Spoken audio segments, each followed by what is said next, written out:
First thing we're going to start with is aerial maintenance, guys. This unit is a maintenance monster, okay? As all aerials are when they are properly maintained. Every 10 hours of aerial operation that's accumulated on the hour meter inside the turntable console, and I have a photograph of that also towards the end of the PowerPoint. Every 10 hours that's accumulated on that, you must completely grease the aerial. You take it in an area to where you can stretch it out and go as low as possible off the side or the rear with no overhead obstructions. Okay? Wires, things like that. Then you take rags and wipe all the old grease off. Outside of the midsection, now you have a 3-section ladder, it's a 77 footer. Outside of the mid, which is the 2nd section, and outside of the fly, which is the 3rd section, if you go from the turntable out. Then the inside of the base section or bed section, which is the 1st one, and then the inside of the mid or the 2nd section. You wipe the grease out of there. Then you take the food grade grease that came with the truck. You should have gotten 2 tubes of grease, Chief, in those bags. One of the tubes goes in a grease gun. The other tube I normally will take and cut in half and get 2 guys with 1-inch wide paintbrushes. Dip it in, nice thin coating. If you can see the paint through the grease, you have put enough grease on it. Okay? You don't want to see all white, yellow, purple, pink, whatever color grease you're using, and no paint underneath. That's too much grease. Just a nice thin coating of the grease, and then the grease that we use is food grade. It's an EP2 food grade grease. EP is extreme pressure. In the maintenance section of the manual, it will tell you to use an EP2 and also an MP, multi-purpose. It's an MPG. My suggestion would be that you use the EP2 across the board on everything. All your pivots and all your slides. Okay?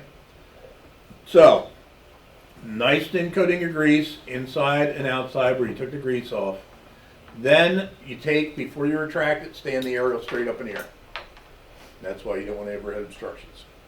Straight up in the air, retract it, back down to 0, extend it out, back up, retract it, down below 0, extend it out a little bit, wipe the excess off the end of the ladder so it doesn't end up on the windshield, okay, or on the roof of the truck. And you're good. The nice thing about the food grade grease is that it will actually start to ball up when it gets real dirty. Okay? Do not ever pressure wash the aerial off. You can wash it down with soap and water, a little bit of Dawn, degreaser, whatever, and a garden hose, but you don't want to pressure wash it. If you pressure wash it and you hit the cables with the pressure washer, you're going to wash the lubrication out of the cables and also the lubrication out of your sheave wheels, which is a permanently lubed sheave wheel. If you knock that permanent lube out, the ladder, as you extend and retract it, will give you an awful squeal. And it will wear those sheave wheels out. So at that point, you'll have to have a technician come in on your nickel, disassemble the cables, sheave wheels, repack them, and put them all back together to get rid of that noise and to eliminate them failing. Depending on how long it has been, they may have already been shot and you have to replace your sheave wheels, pins, and so forth. Our sheave wheels do not have grease zerks on. That's on the 77. Everything else has grease zerks on. This vehicle has approximately 15 grease fittings, or zerks, or fittings, depending on where you're standing in the world.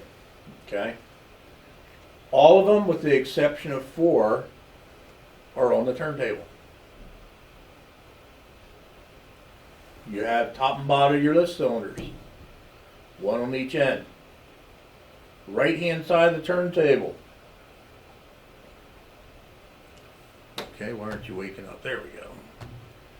Right hand side of the turntable.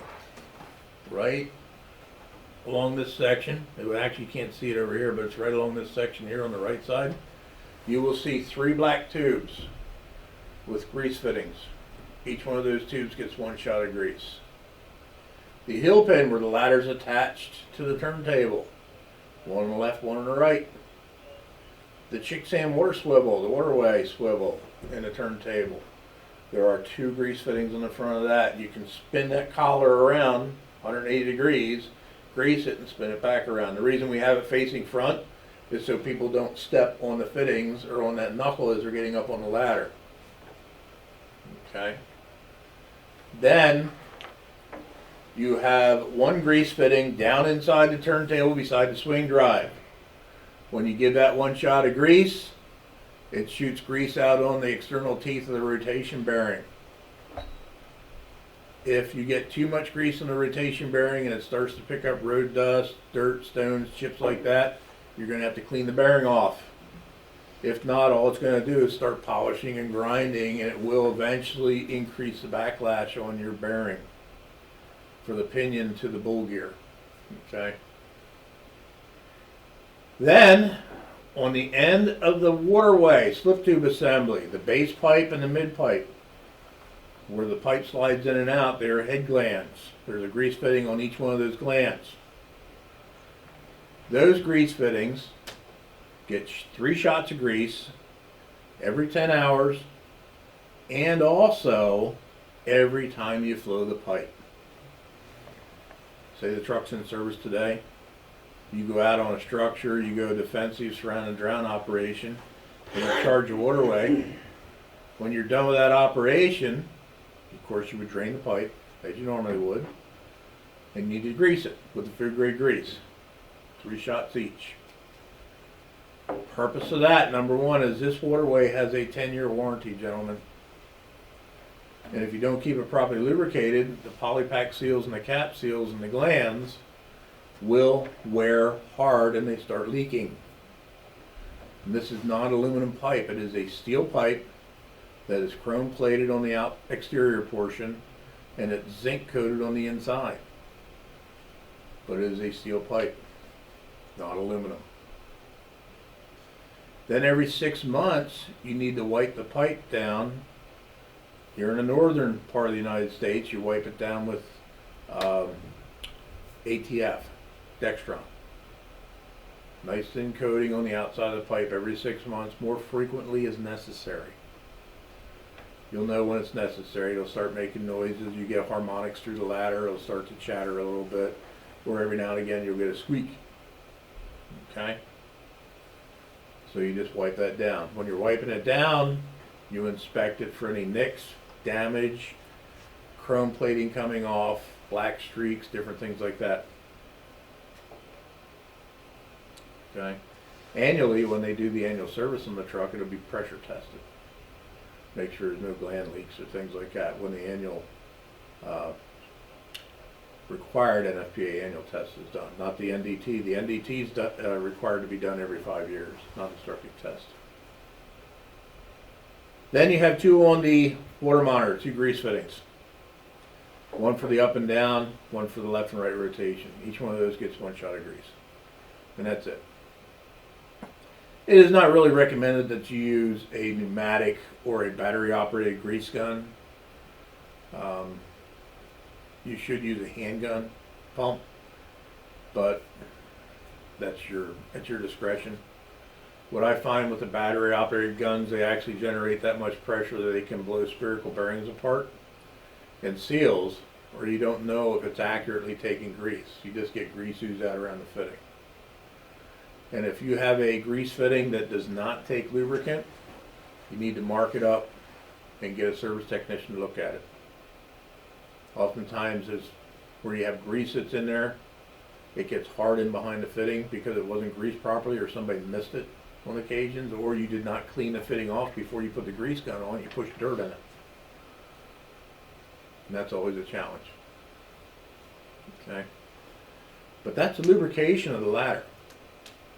We're not going to get into changing filters, doing water separators and things like that, because that's part of your engine services and everything else when you have that done, whether it's done annually, semi-annually, whatever. But it is required to do a function test also with the 10-hour service, and NFPA 1911 states that the following must be done on all apparatus within 24 hours of use, daily, or at minimum weekly.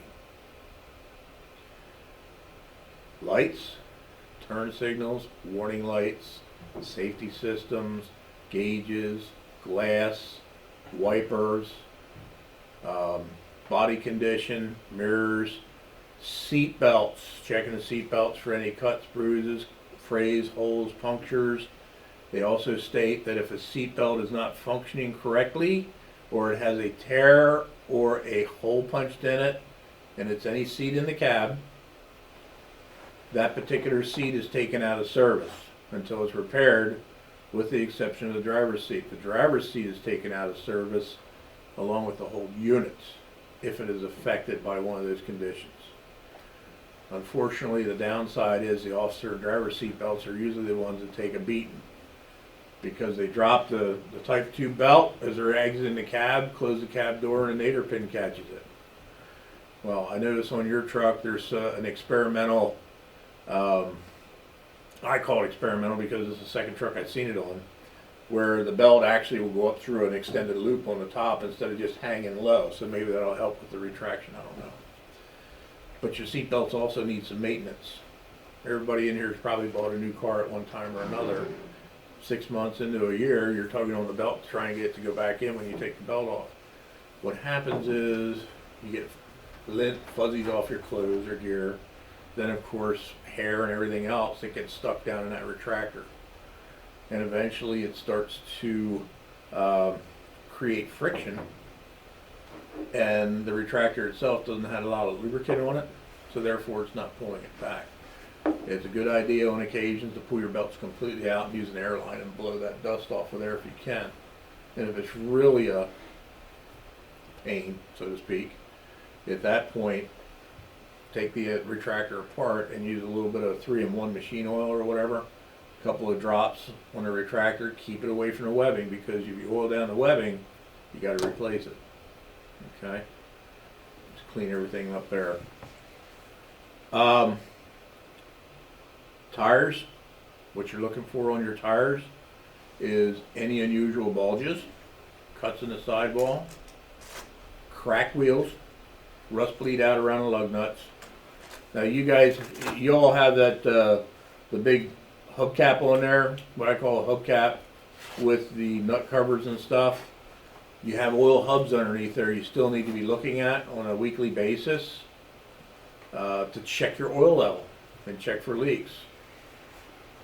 So you'll have to pop those caps on the front wheels and check them.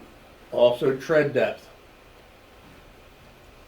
Tread depth on the tires, the DOT regs are on a steering axle, you have a minimum of 4/32. On a non-steering axle, which would be the driver, you have a minimum of 2. If you have less than 2 on the driver and less than 4 on the steering axle, tires need to be replaced.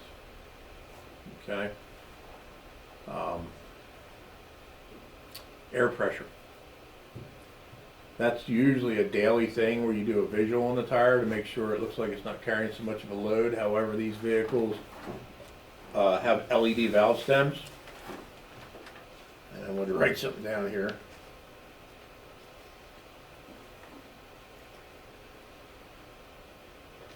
So I was trying to figure out what I forgot yesterday. Left front wheel on the ladder truck's missing an LED valve stem. The LED valve stem caps will tell you when the air pressure is low. If the air pressure in the tires fall 8 pounds or more below its set point, the center of the valve stem cap will strobe in red. Okay? So if you're out doing an insomniac walk in the middle of the night around the apparatus and it looks like a little party's going on around the wheel, you got to put air in it. I still recommend that you remove those caps and put an air pressure gauge on it monthly. Or if it looks subjective, like it's carrying too much of a load, Yeah, put a gauge on it. The ones you're going to end up with, it's just like any other apparatus out there, the ones you're going to end up with having more trouble with are always the inside wheels. Because people will unscrew those valve stem extensions inadvertently when they're checking the air pressure and they start leaking down. And you always get it with an inside tire that's flat. So make sure you hold on to the stem extension when you take those caps off. Axle air pressure on these trucks on the steering axle is 120. On the drive axle is 130. That's what those tires take. Do not ever change air pressure on apparatus tires just to improve the ride. Because if you do, what happens is you lower the weight carrying capabilities of the truck. And this truck's coming in at 29 tons, GVWR. For a single axle, that's quite a bit of weight. All right? And that's what its GVWR is, 29 ton. Body condition. We're looking for damage to the doors. We're looking for door functionality. Maintenance on your roll-up doors, gentlemen.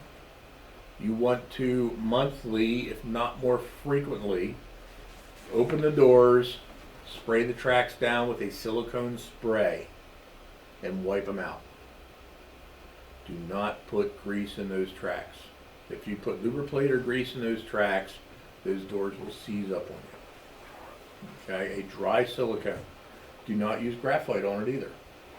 If you use graphite on it and it gets wet, graphite turns to cement. And the biggest enemy to roll-up doors, I don't care who you buy them from, is equipment rolling around in the compartment. Okay? If you have a Humet valve that's not secured in there and you go around the corner too fast and it slams against the inside of the door, could potentially damage those slats or bow the door. All right? So make sure all your equipment's secured correctly in the compartments. There's a pull-out step at the pump panel. It is an anti-electrocution hazard platform. This is on the ladder truck. There's also a pull-out step on the engine. They have different purposes. The one on the engine is so you can access certain points and also be able to get up higher at the pump because it is a big pump box. The one on the ladder truck also gives you that benefit. However, anytime the aerial device is deployed in an operation, the pump operator prior to touching the pump panel must be up on that step. If they grab a T-handle to open a discharge valve, open a drain, adjust the pressure governor, engage the foam system, whatever, and they're not standing on that step and the ladder becomes electrically charged, you will have a bad day. If you're up on that step and it becomes electrically charged, not saying you won't have a bad day, but you got a better chance of survival. Okay? Just like don't pull it out and sit on it while the ladder's flying. Don't be leaning against outriggers while the ladder's flying. Treat it as if you're working around wires all the time. Now, when the maintenance on that step is you got to clean those tracks out, especially up here where you have all the fun stuff they put on the road this time of year. Okay? Clean them out. Wash them down and lubricate them. Now, while we're talking about the fun stuff, both your trucks have F-shielded frame rails, which is a lifetime warranty on the frame rails. It came with each truck came with 1 gallon of salt away and a PVC black tube assembly with, I call it a dosing bottle. It's a little doser that goes on there. And also there is a metal bar with jets screwed into the top of it that has a pressure washer connection to it and has wheels on it. That is to wash the undercarriage down. Every time you come back from a sloppy run, you should wash that underside down. Now, if you're going out the door 10, 12, 13 times a day like today, I suggest you do it at minimum twice, if it lets you have to do it. Find your slack time, whatever it may be. Just make sure it gets done to clean it down. As far as the salt away application, it is required to be done twice a week. So what you do after you pressure wash the undercarriage, you get your wand together and a garden hose, fill that little dosing bottle up with salt away, and you go underneath the apparatus. Now this thing's pretty long when you put it together, so you don't have to get on your hands and knees. Just go underneath the apparatus and coat everything you can get to. Frame rail, tanks, body mounts, the whole works. And let it dry. Okay? Twice a week. That's the only way you're going to maintain your lifetime warranty. And it should have already been done with the, there's actually, on the ladder truck, driver's side or engineer side wheel well, you can see some chalky salt, things like that. That needs to be cleaned off as soon as you can get it cleaned off. Even though they're stainless steel tubs and everything else, it's still one thing you need to pay attention to. I don't really recommend the salt away on paint. Okay, so you want to clean the paint down normally, and do not use brushes for the first 6 to 8 months of the life of these trucks on the paint, because the paint's still pretty well green, and if you use the brushes to clean them, they get scratched up, okay, initially when the paint's still green. So you can use the mitts or whatever when you clean it down and hose it off. Also, make sure you use a good automotive type soap on it. Don't use Dawn dishwashing detergent or anything like that to clean the apparatus down.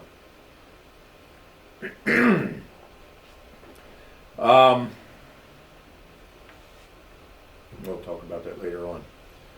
Now, with the oil leaks from the apparatus, NFPA 1911 basically states if you have a class 3 leak of the following, the apparatus shall be taken out of service: power steering fluid, coolant, engine oil, transmission fluid, oil hubs, and differential oil.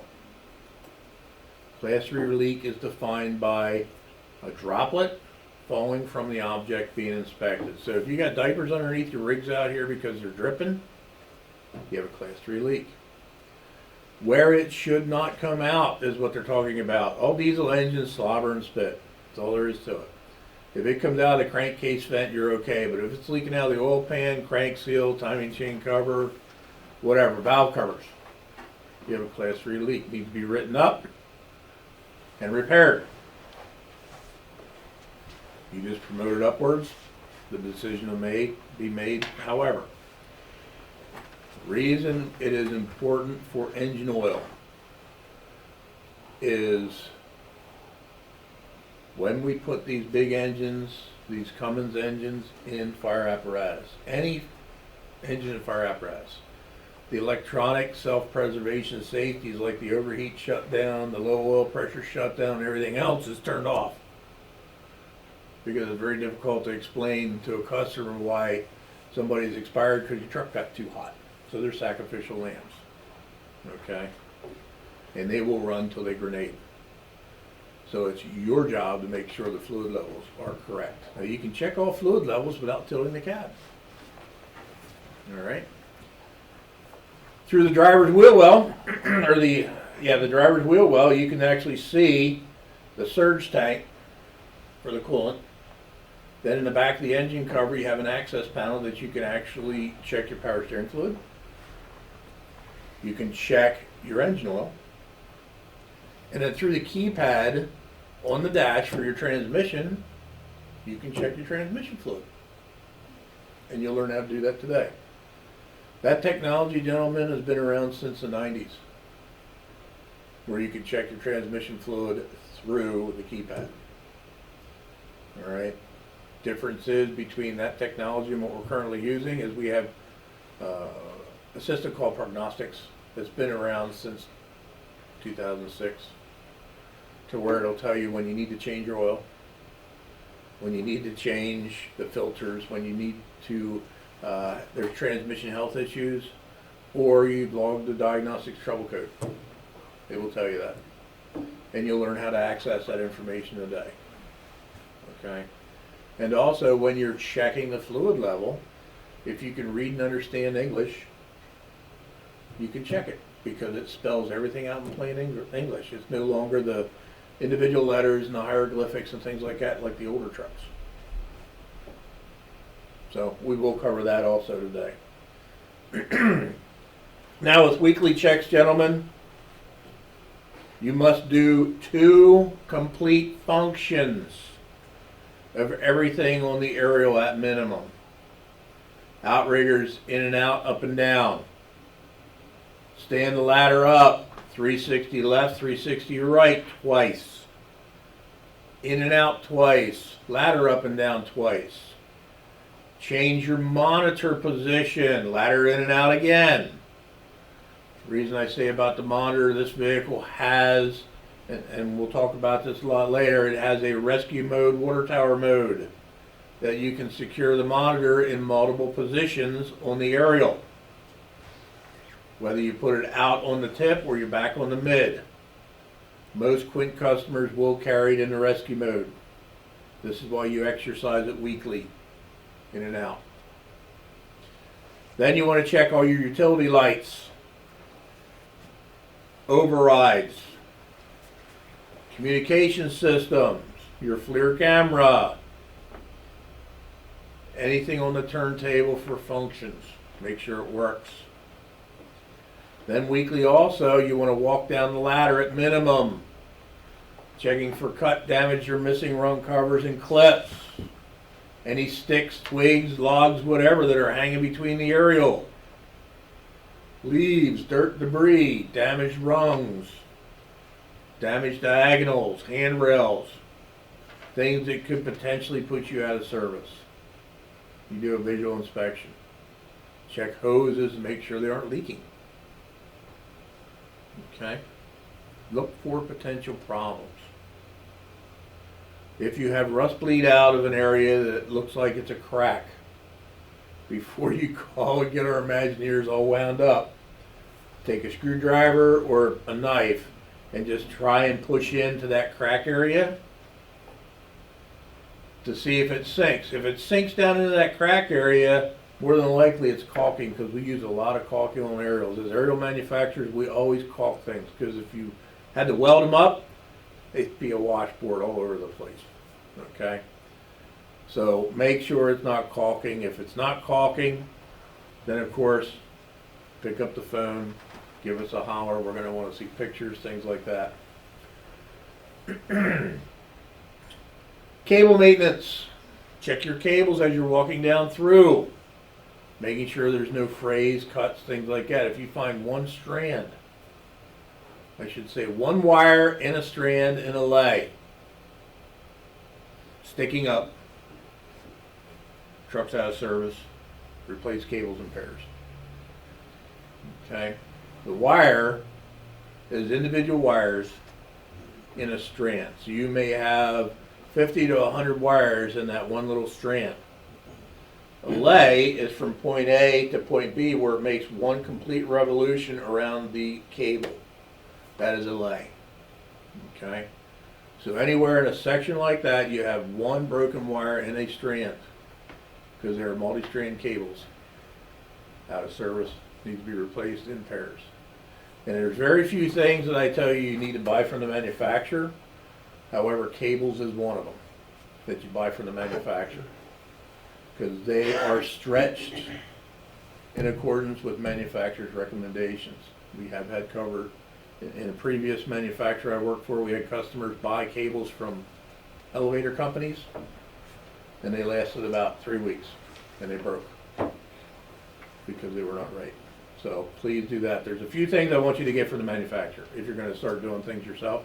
Cables, fasteners as far as turntable, frame bolts, things like that, and weldments. And never ever weld or drill a hole anywhere on this aerial. The structure, turntable, anything. Tread plate, yeah, if you want to mount a box on a tread plate, have at it. Just don't drill the main structure. Okay. Another thing with your glass condition, when you're checking that, you're checking it for breaks and cuts, or breaks, little star breaks, web breaks, things like that. If you have a chip in the windshield that is bigger than a dime, anywhere in the wiper view, DOT would make you replace the windshield. Okay? If you get one down in the corner, it eventually will crack up through. So just look for that kind of stuff. Fire pump. It is required for pump warranties, gentlemen, to back flush your pumps monthly. So every month you need to be turning a discharge, whether it's 1, 2, 3, or 4, whichever one you use. I like to use number 1 because it's on the front side of the pump normally. Turn that into an intake off of a hydrant source, a station standpipe, whatever, a clean source, low type pressure. You don't want to go high pressure. Then at that point, take the caps off all the rest of the discharges, open up the number 1 or whatever one you choose and charge that pump. Independently flush out each one of those valves. Then open the drains for every single valve in your spider drain. Flush that out. Then shut number 1 down, knock your steamers off of the pump, which would be your intakes. Open it up, flush them out, and check your screens. That's monthly. For pump warranties, you got to do it monthly. Whether it's a Watrous, a Darley, a Hale, whatever. It needs to be done monthly. Okay? Then, of course, close it all back up, and you're good to go. Now, while the handles are pulled out, if you want to do a little more preventive maintenance to the pump, it's entirely up to you. I will take a little bit of silicone spray, spray the anodized rods down, and wipe them off with a clean rag. At no time do you ever want to put grease on those rods for the pump itself, because they are quarter-turn locks.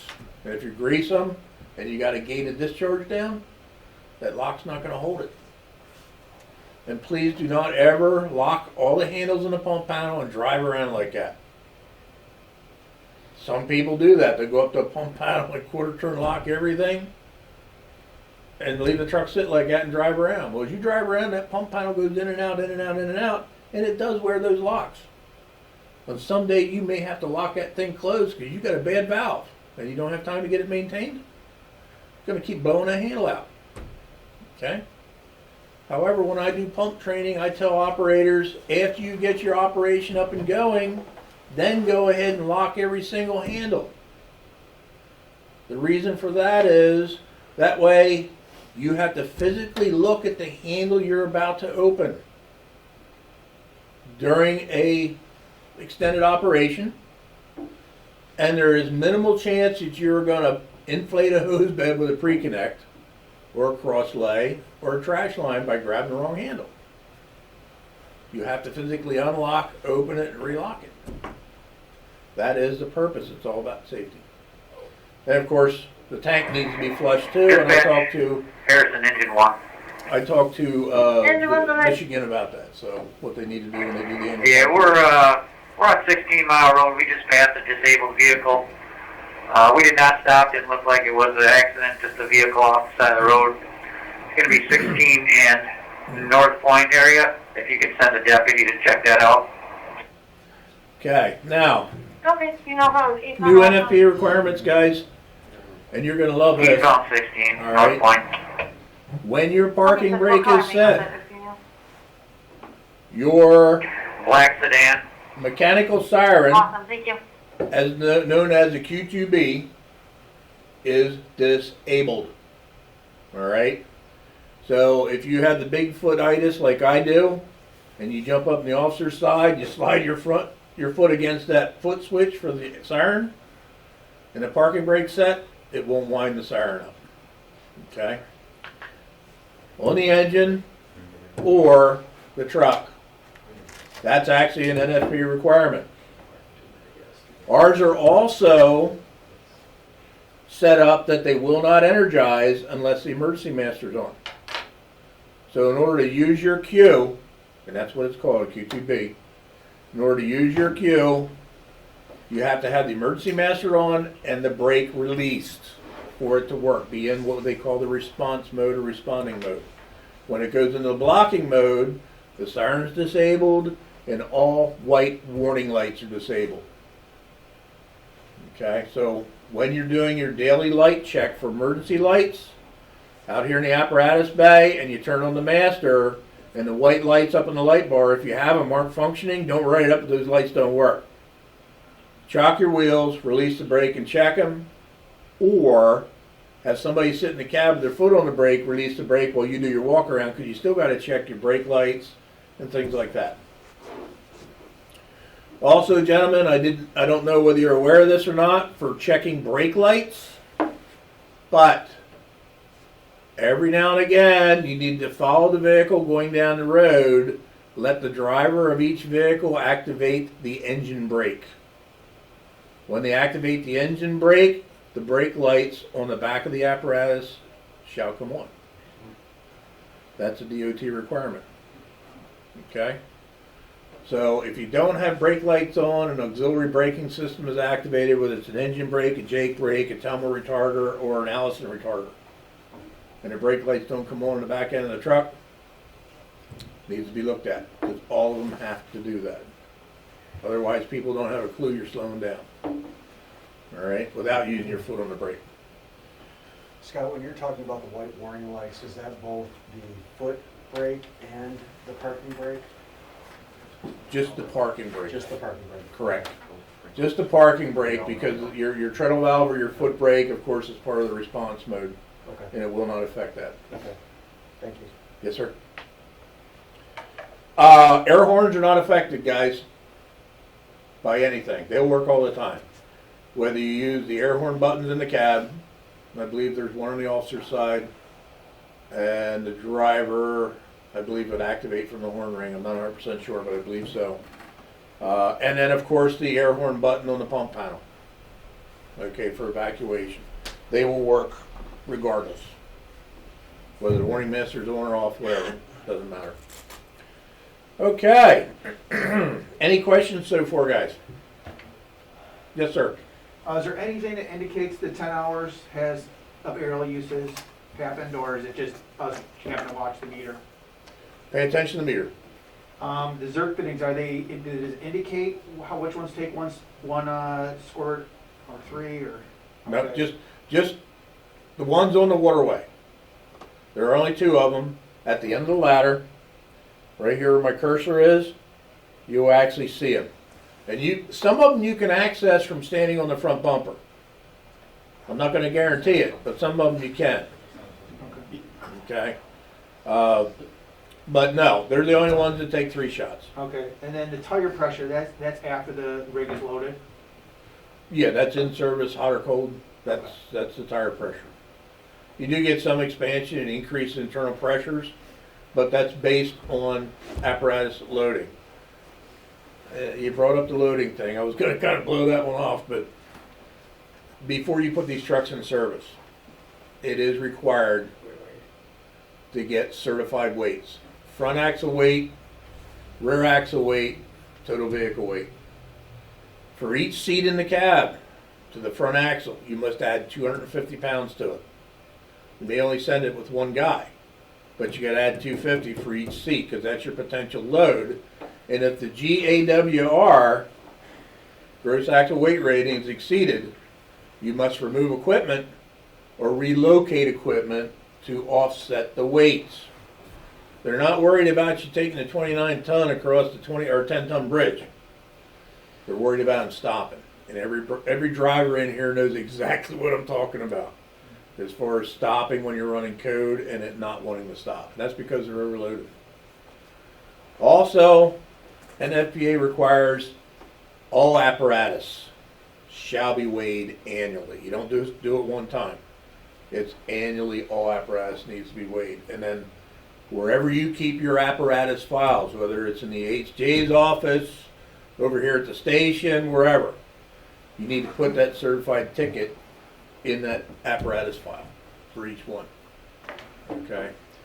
That way you have record. You'd be surprised at how heavy these trucks actually are. Okay? I know it's difficult to keep them within axle weight rating, all the stuff that we got to carry, but it's another reason why it only goes 60 miles an hour too. They're too heavy, and we got people driving like they stole it, so the NFPA said fine. If it's 50,000 or greater, only going to do 60 miles an hour. If it's less than 50,000 but more than 28, it only goes 68 miles an hour. So, yeah, the speed is limited on these too. So it's kind of tough. You're out here in a 70 mile an hour speed zone, going someplace, and you're only doing 60 with your lights and sirens on and everybody's passing you. Okay. The 77-foot rear mount aerial. Your overall height is 11.7. The length is 38.4. It's 59,000 pounds or 29.5 ton with a seating capacity of 5. Chief, this one has, the Quint has 5, the truck has 4, correct? Or the engine has 4? Correct. Okay. Because the Quint has a fold-down step in the back. I just wanted to clarify that one. So those are the differences as far as seating capacity. Directly above the driver, you will see a data plate like this that will give you your weight rating in tons. It doesn't say pounds anymore, it says tons. That's been like that from NFPA forever. Height and length. Now, of course, this is not your truck. This is another picture. I did not have very good quality photographs of your truck because the photographer decided to seek employment elsewhere. It's a good thing with this guy. But anyway, if you change anything on that tag, height of the vehicle, say you put a higher profile tire on it and the height increases, you got to change the tag. Order a new tag up. If you make it lower, I don't care. Don't change the tag. You want to have its maximum height. If we're going up to a bridge and the difference between the tag on the cab and the tag on the bridge is only an inch clearance, I wouldn't really recommend going underneath that thing. Doesn't matter how fast you go, the profile of the truck doesn't get lower the faster you go. You'll get her to fit, but not a good deal. You have 77-foot vertical reach at 72 degrees. The Ferrara aerial is measured at 72. Not 75, 78, it's measured at 72 degrees. And that's where it will stop. Now, if your truck, when you have it set up, is 5 degrees positive, of course, it's going to go to 77. Okay? But that is from the ground to the tip of the aerial. Horizontally, from the center of your rotation point to the tip of the aerial, at 0 degrees, is 71. Not the tip of the continuous egress, the tip of the aerial, which is that extended front end. It's about a foot longer. The 5 degree turn down. That's the bolt-on egress, or what they call a breakaway tip. That is the 71. If you want to measure directly from the center of the rotation point to the end of the continuous egress, which would be the fly before the bolt-on, that is 70 feet. So it's only 1 foot difference. Okay. Dry loads, 500 pounds. Wet loads, 500 pounds. While flowing, 1,500 gallons a minute. Any position a nozzle will go in. From horizontal to negative 135, left 90, right 90, 500 pounds at the tip. Difference between wet and dry. Dry, nothing's in the pipe. Wet, pipe statically charged or flowing rated capacity. So at any given time, you can have 2 firefighters at the tip of the aerial.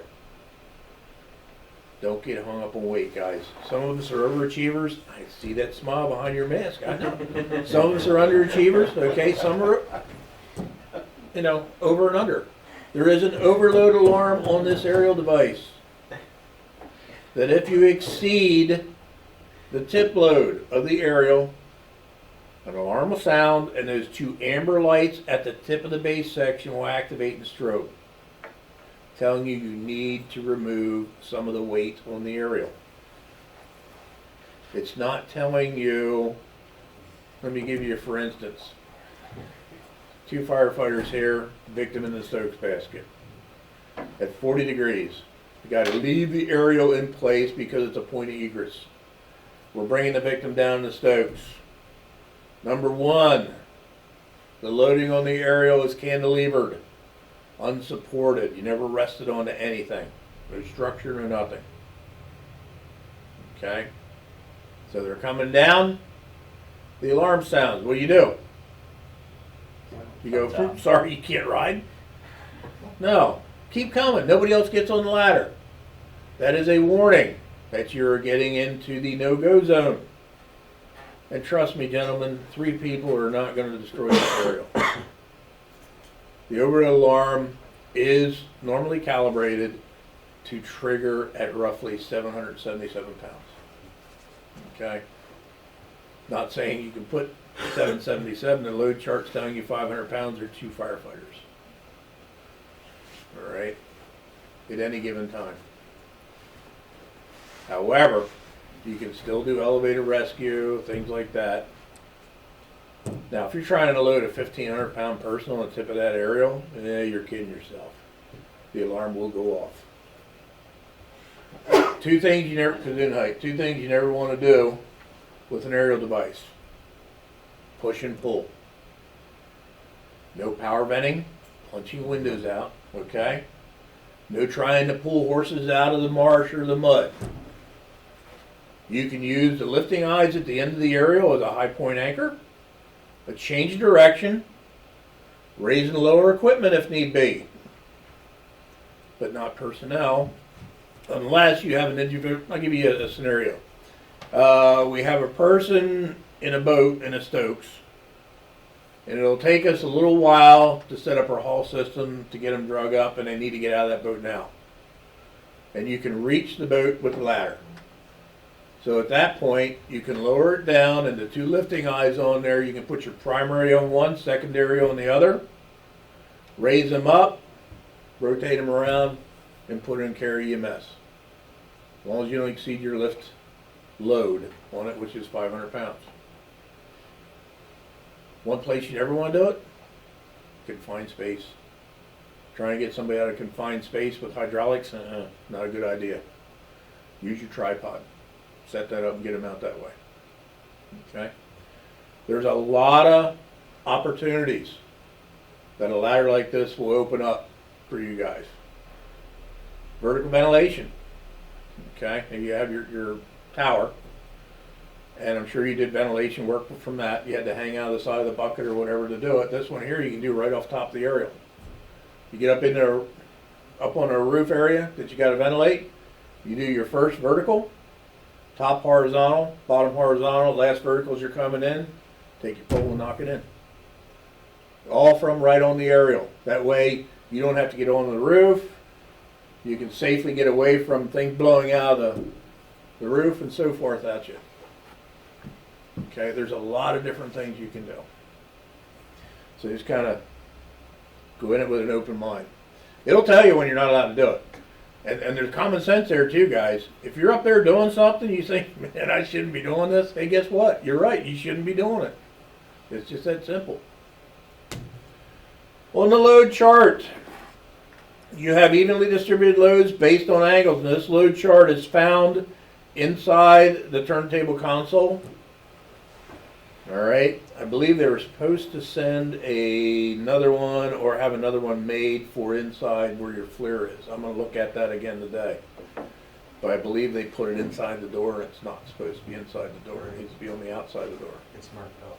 Yeah. So there's another one coming. Yep. All right. I noticed that on the pictures that it's on the inside, and it's tough for you to see. So that's getting taken care of, Chief. It's on the punch list. Okay. Yeah. Well, they had to order it up, so. You know, I saw that before the trucks were even shipped. They just had to order it. Now, on this load chart, that is on the inside of your door, you see 60 to 70 degrees, 72 degrees. You see 0 to like 30. Here you got 2 at the tip, and that's based on a dry or wet load. Nobody else on the ladder. Here you got 2 at the tip, 2 on the base section for 4 people evenly distributed. This is telling you that if there are 2 people to tip, it is not recommended to put anybody else on that ladder. This was telling you if you have 2 people to tip, you can add an additional 2. So if we're going to have people coming down the ladder anywhere in this arc, we can offload 2, and when they hit that base section, we can put 2 more on the ladder for controlled descent. Up at this angle, at 60 to 72 degrees, we can have 2 at the tip, 3 on the mid, and 5 on the base section, all at one time, while flowing 1,500 gallons a minute if need be. So it is somewhat of a stout aerial, and those areas are unsupported. You always want to keep it roughly 14 to 18 inches off your objective. So what I normally suggest is if you're looking for something to do time, I'm sure you got rolls of webbing around here somewhere, different color webbing. Make yourself a daisy chain, anywhere from 14 to 18 inches long. Attach it to this left front corner of the fly tip and leave it hang down. Anybody who runs the turntable sees that webbing hanging down, they know that's whatever length you've chosen to make it. And as you're getting close to a roof, a parapet, or whatever, that helps you judge your distance, how far you're off. Okay, now if you have it set up 14 inches off, and you walk up the aerial and it comes down and touches the roof, which is not likely, but it comes down and touches the roof, that's fine, because as soon as you offload, it's going to come back up again. You just do not want to start with it dynamically loaded. All right. Okay, next thing we're going to go over are these 2 sections here, the operational restrictions, height, and NFPA. Do not exceed rated flow, 1,500 gallons a minute. Monitor aim, reduce tip capacity by 250 pounds when pointed above center line. You did not get that option. So where you take the nozzle and you can go 30 degrees above horizontal on the ladder. However, if somebody chooses to manually move that monitor and do that, you have to reduce your tip by 250 pounds. I don't readily recommend you do that, because the safeties haven't been put in place to make sure the monitor goes back to its own position. And if somebody cranks it up and retracts the ladder or shifts it over into the, it's cranked up, they shift it back into the rescue mode and extend it, it's going to take all the rungs out on that ladder. Okay? It's a programming issue, Chief. Wind speeds. The magic number on this rig is 35 miles an hour, gust and or sustained. We don't want you flying it. Lightning, supposed to stow device before lightning storms, things like that. Nothing up there I lost. Stay away from power lines. The new magic ocean number, gentlemen, is 20 feet. Stay 20 feet away from charge conductors, power lines, things like that. I still have 10 in the PowerPoints, but the new ocean number is 20. There have been documented cases where it's thrown an arc in high humid conditions up to 8 feet. So you definitely want to stay back. If you got a duct going underneath wires as you're climbing the ladder, you're too close. It's just that simple. All right, guys? Grade and or slope. Now around here, it's somewhat flat. However, we have corrected numbers in which you can operate on. When I talk about grade, it's north and south or bow to stern. Okay? Cab to tailboard. Corrected number on those grades, meaning you've set the truck up and you've adjusted the outriggers to be within that percentage of grade. 0 to 6% of grade, you have 100% of your tip load, which is 500 pounds, wet and or dry. 6% of grade to 12% of grade, 50% of your tip load, which is now 250 pounds of the tip, 1,500 gallons a minute. 12% of grade and above, your tip load is 0. Okay? Angle or slope, Crown Road, east to west.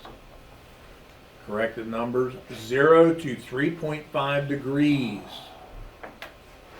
500 pounds, 1,500 gallons a minute. 3.5 to 5, side to side. 250, 1,500 gallons a minute. 5 and above, red zone, 0 weight on the tip. Ice. Now this is where it gets interesting. Right here they're saying 1/4 inch ice buildup over the entire aerial. 0 capacity. Don't operate it. Take it out of service.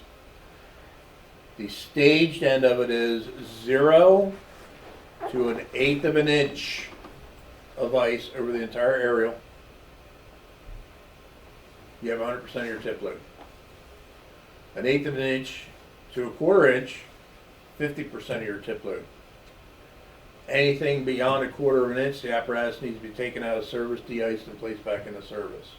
Now during an icing event, say we're out today, we have to do a surround and drown or whatever, or we got runoff coming off the building, or we're having a water gun fight with aerials over top of the structure and they're soaking you down.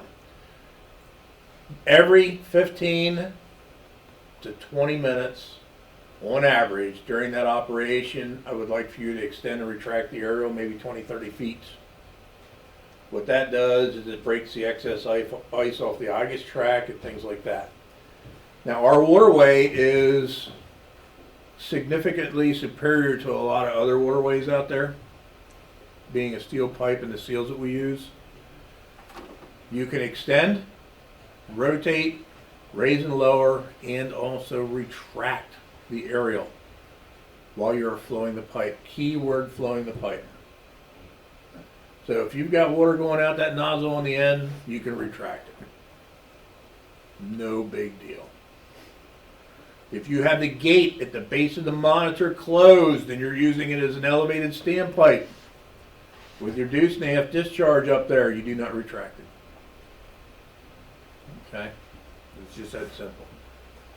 When you are finished operating the waterway, you take the ladder to its highest possible elevation and pull the drain handle in the rear of the truck.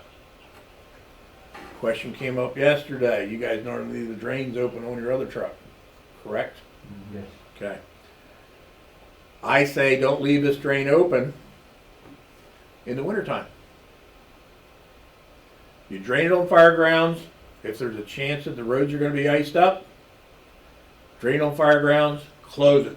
Come back to the station, drain the excess. Spring, summer, fall, minimal chance you're going to ice the road down, drain on fire grounds, leave it open, you get back to the station and close it.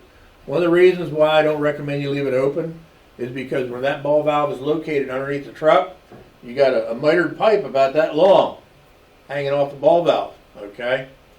And you get that road dirt, things like that that kind of goes up into the valve, and it's just an 1.5 inch valve on a T-handle. And eventually, the valve may jam up or be damaged from all that road dirt. So, close it. You can, and it's different than your siphon. Your siphon got gates up at the nozzles. You have a gate on this at the nozzle. I suggest you leave that gate on the nozzle open. Because if you happen to be short-staffed, and you don't have somebody to go up to the tip to operate the nozzle, you can do everything from a turntable. Providing you leave it open if you have a defensive operation or exposure protection you have to do right off the bat. But if you leave it open, which I recommend you do, during your weekly checks, open and close it.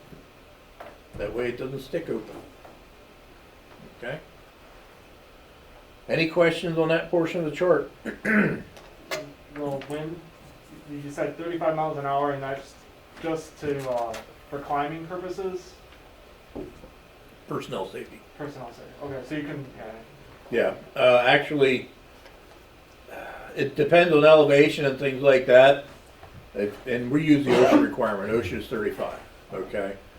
It has been tested to 50 mile an hour winds, but I will promise you, sir, you do not want to be up there in 50 mile an hour winds. I've been up in 20 mile an hour winds, and I'll tell you what, there's nothing up there I lost at 20 mile an hour winds again. So yeah, that's all personnel safety. We go by the OSHA regs. Okay. You know these big wind generator towers and stuff? If the winds are over 15 mile an hour, they're not allowed to come out of the top. Oh, That's the OSHA reg. They're not allowed to come out top and do any service work.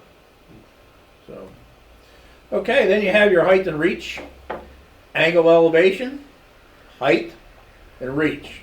0 degrees, my height is 10 feet. That is from the ground to the base rail of the ladder. Okay. Then my reach is 70 feet from the center of the rotation point to the tip of the continuous egress. Not the bolt on that tip, but the tip of the continuous egress. Let's jump the whole way up here to 72. 72 degrees in elevation. My height is 77 feet from the tip of the aerial to the ground. My reach is 21 feet. So what that's telling you is, if we've got to work a 6-story structure or 5-story structure and we got to get to the roof, where we position this truck off the side of that objective is crucial. We have to be within 21 feet from the side of that structure to the center of the rotation point of the turntable. All right? So you're either going to have to come off the side of the truck or the rear of the truck to reach that objective. If you nose in and come over the front, you're going to lose that length of the truck.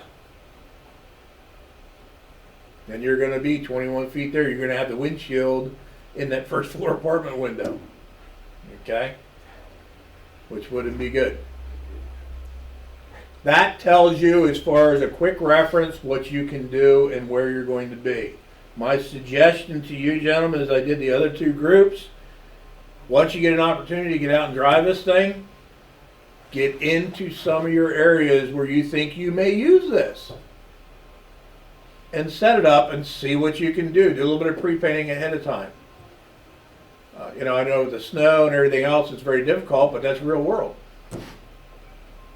When you set it up no different than you do your other one. Pick a corner of a structure, that way you can cover multiple exposures and go to work.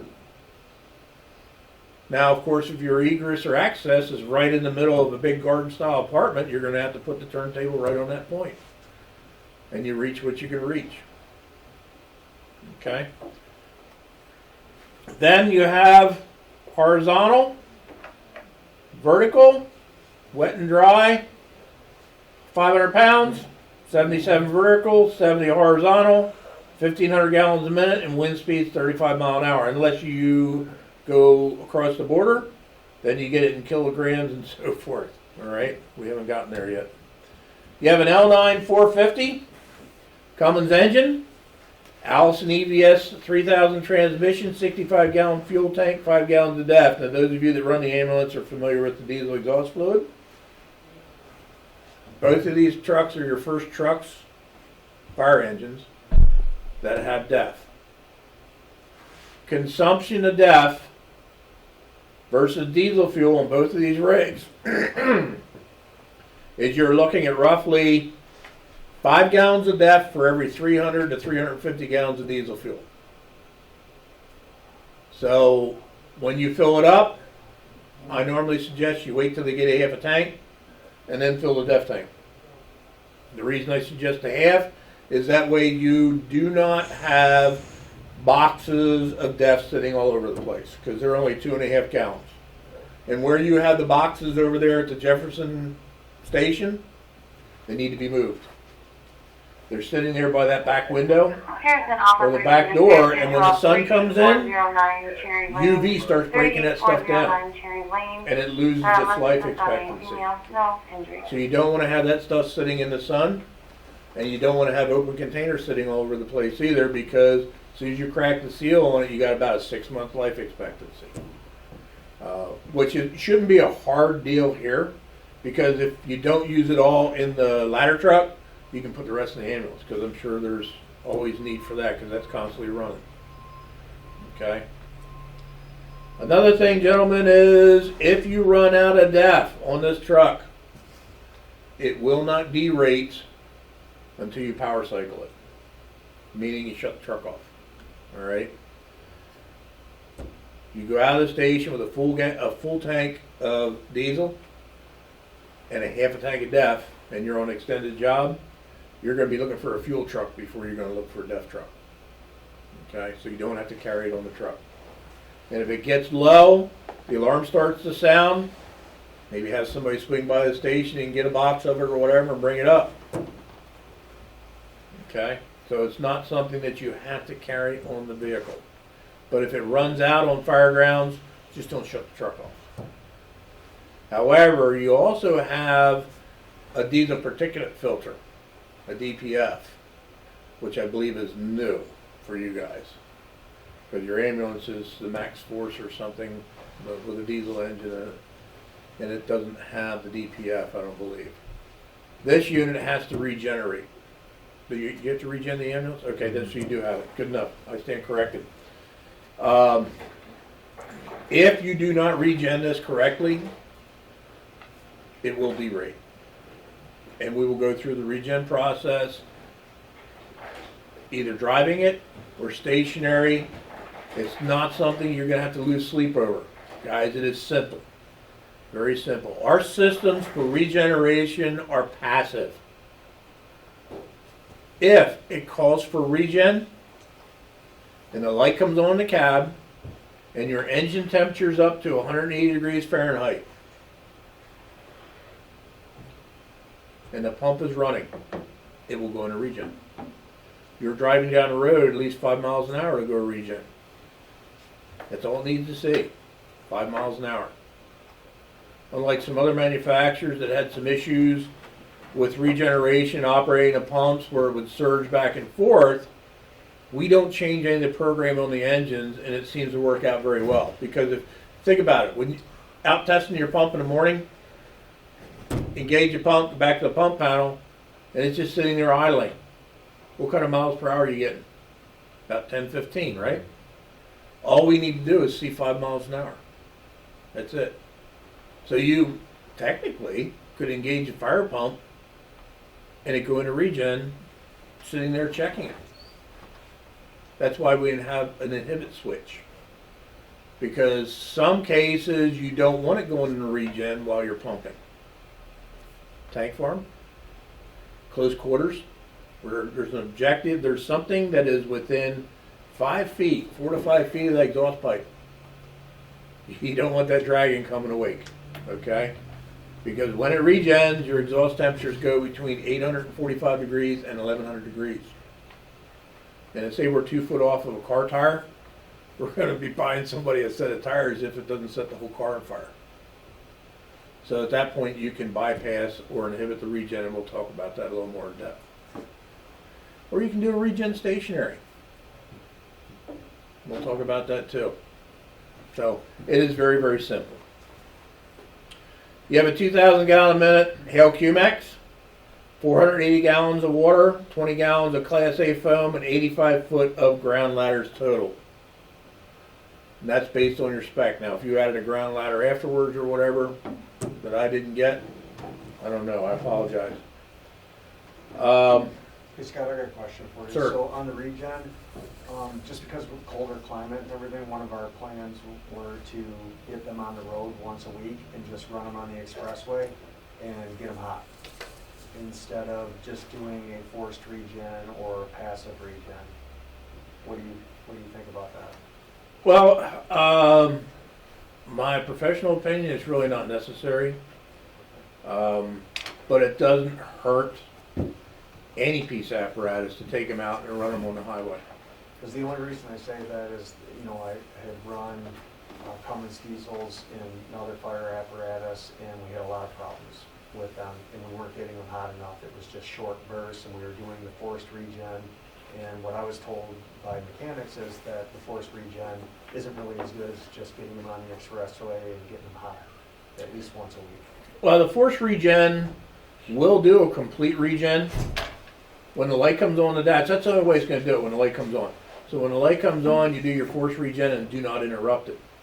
Problem with the forced regen is it won't completely clean it out unless you let it run through its paces.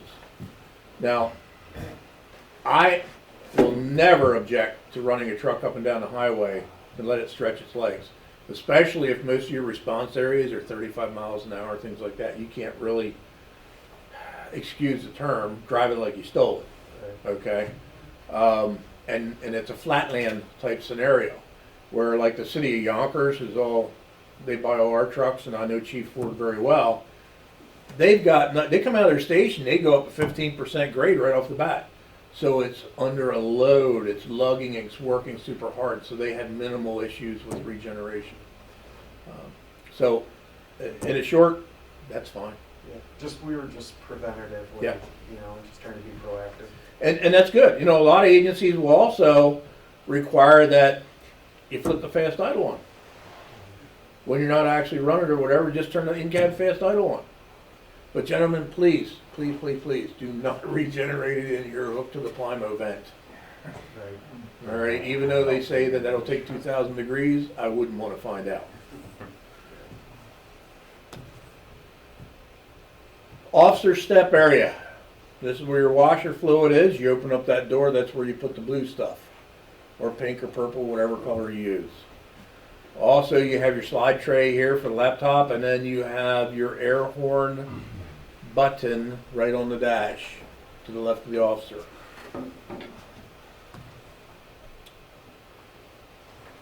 I have it marked as siren control. It's air horn. Siren control is down here, vertically mounted. Clamshell for a toe kick. It's not flat like your other ones. These are vertically mounted against the wall. So you just slide your toe in against it and activate it. Salty conditions, guys. Nasty weather. Make sure you clean those areas out. I'm sure you've had problems before with the clamshells rusting up. A little bit of WD-40 doesn't hurt either, but you want to make sure you keep them cleaned up. If not, they start to corrode and rust, and some days they stick wide open or they won't work at all. Can we use the salt away on that if we put it in a spray bottle or no? I don't recommend doing that for interior or things like that. That's why you want to keep it away from the paint too. It's a good thought. However, I wouldn't really recommend it because I've been So what do with you electrical recommend? components Just like that. Soap and water, just a rag, wet rag. Actually, with the rubber mats on the floor, as long as you don't go hog wild, you can wash it out with a hose. Okay. Because if you look at the way we seal it, we actually vulcanize all the edges around there to keep them sealed. The only thing that's not completely sealed is that heavy aluminum no skid strip right on the edge. But our chassis are basically designed that you can wash them out. Then take an air hose and blow out the clamshell. Okay, because the foot switch is actually sealed in there, a plunger switch. On the center of the dash, gentlemen, left-hand side, you have your emergency master, light bar, front side, rear warning.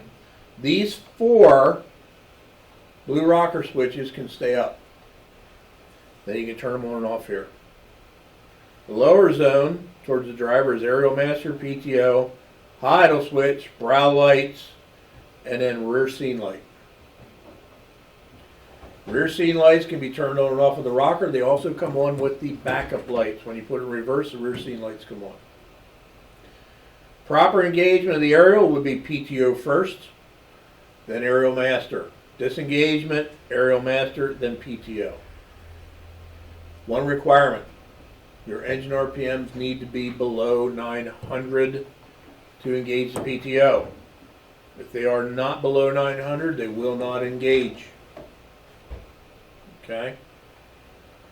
Number 2, for the aerial to engage, parking brake must be set, transmission in neutral, if you're going to run the aerial only. If you're going to run the fire pump and the aerial, the fire pump must be in 4th gear lockup. As far as the transmission goes, for the aerial master to come online. You can run this vehicle as a standalone engine / pump. You can run it as a standalone aerial, or you can run them both together. Doesn't matter. The only difference is if you're running them both together, pump and or aerial, the high idle circuit will not work for the aerial, which is not necessary on our product. Our aerial device will run the same speed with the engine at idle versus 1100-1200 RPMs with one function at a time. We put the fast idle on there to allow you to do multiple functions with minimal disruption in speed. So if you want to elevate, rotate, and extend, it is recommended to use the fast idle. If the fire pump's engaged and you want to elevate and rotate and extend at the same time, it will go a lot slower. You don't have to crank the throttle up to 1200 RPMs on the fire pump just to maintain speed. Okay? So wherever you are, that's what you have. But it will run just as fast. Now also, gentlemen, this vehicle is equipped with an automatic throttle, the same as your other one. If your battery voltage falls below 11.8 volts at any time, and the parking brake is set, transmission in neutral, fire pump not engaged, the RPMs will automatically increase to 1200 RPMs. So at that point, it stays until you either release the parking brake or it has satisfied the demand on the system to keep the batteries charged up, then the engine returns to idle. So let's give you a scenario. And this works with any fast idle on our units. Okay?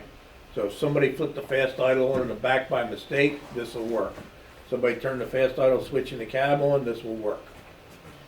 Say we roll up, take a level 1 stage, officer's doing 360, driver sitting there waiting for an assignment. Didn't turn on the aerial master PTO yet. Or engage the fire pump. Now we got to go to work. Meantime, the RPMs go up because the auto throttle kicked in. Step on the brake pedal, apply 7 pounds of pressure or greater, and maintain it until the RPMs drop to an idle. Shift in whatever mechanism you want, take your foot off the brake and go to work. If it's the aerial device, the RPMs will come back up. If it's the fire pump, it will go into load shedding if required. It will not change the RPMs. But to shut off any fast idle circuit in the Ferrara chassis, you step on the brake pedal. They're interlocked with the brake. 7 pounds of pressure or greater, the RPMs drop. And if you ever want to try it out, just turn the fast idle switch on in the cab, push down the brake pedal. Okay? Did you say that's while it's in pump, you can do that? No, Well, I did, because I kind of lost it. as there. long as it is not in pump. Okay, I was gonna say, you Okay. can't push the brake when it's in pump, right? Well, yeah, you can push the brake while it's in pump. I mean, I've heard people do that in our ladder truck, and it's made god awful noise, so I didn't know if it was, That's old technology. okay, alright. That's the politest way of putting it. Yeah, But, no, it was pretty bad. 1999. yeah, that's not a case on this one. I mean, it's a split case PTO for your pump, driving your pump. Did you talk about a proper order of turning on the, engaging the PTO if you are in pump? So you get on scene, you put it in pump, you're operating, now you need to operate the ladder, you forgot to put it in PTO, is there a proper order to? Yeah, there really is. Good question. My recommendation for an SOG would be when you roll up, PTO aerial master all the time. All the time, okay. Unless it's a dumpster fire, okay, with no exposures, you're not going to use the ladder. Yeah. Car accident, yeah, you may. You never know. So, turn it on. That's a done deal. You forget. Pump's engaged. Now we got to use the ladder. What you're going to have to do is you're going to throttle the pump back below 900 RPMs and shift it in. If you've got somebody on a hand line, you need to back them out of the structure if you're going to throttle back or change. Just make sure you put it in PTO every time. Okay. If you train that way, it's going to be automatic. Perfect. Kind of like putting on your turnouts. Yep. Yeah, so that's the downside. Now, you're going to have to use your discretion as driver operator. Do we really need it or not? But, like I said, with the 10-hour services on the hour meter, there's a system lock button on the console, a red button, that you'll see later on. If that button's not turned off, number one, you don't have any safeties for the controls. Number two, the hour meter's sitting there clicking. Okay? So we'll discuss that later on. Any other questions? Cool. Moving right along. In the center, you have your electronic siren, brake control. You all had a loop put over it so things don't shift front and release the brake when you tilt the cab or whatever. Then you have your FRC or your Firecom communication system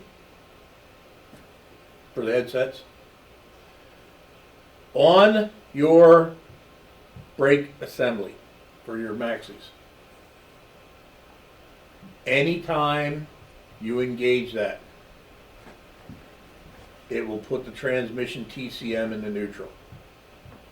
So, say driver has a medical issue, we're going down the road. Historically, without it being located in the center, as an officer, I'm just along for the ride, okay? Now, you could actually, with your safety belt on, reach over and pop that on, stop the vehicle, and what an added benefit was, is it throws the transmission into neutral, that way you don't twist the drive line out from underneath the truck. However, the transmission keypad on the dash will still think it's in gear. So therefore, you'll see a number 5 blinking. You still have to physically push the neutral key. If you just pop that brake on at the job and try and turn on the PTO and aerial master, the PTO will come on, but the aerial master will not. Because it still thinks the transmission is in gear. Okay? Now, if you bring it into the station, pop the brake on and shut the truck off, the electronics will all default back to neutral. Not that I'm telling you it's a good practice, so please don't interpret it as that. The right-hand side, compartment lights, work lights.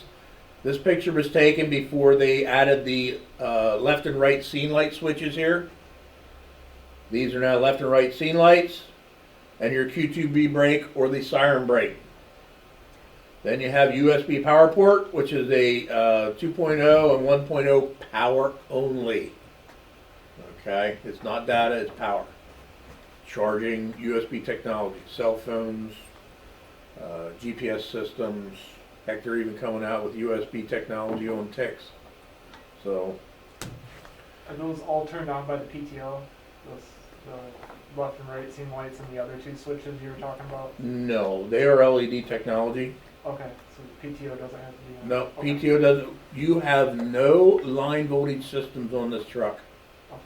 Everything on this truck is LED technology. So they didn't put any real cords on it or anything like that. Now the engine, do you have a generator on the engine? Okay, so there again, everything is DC technology. Okay. Even though, from a mechanic standpoint, guys, if it's 60 volts DC or greater, it's considered to be line voltage. Just a little caveat there.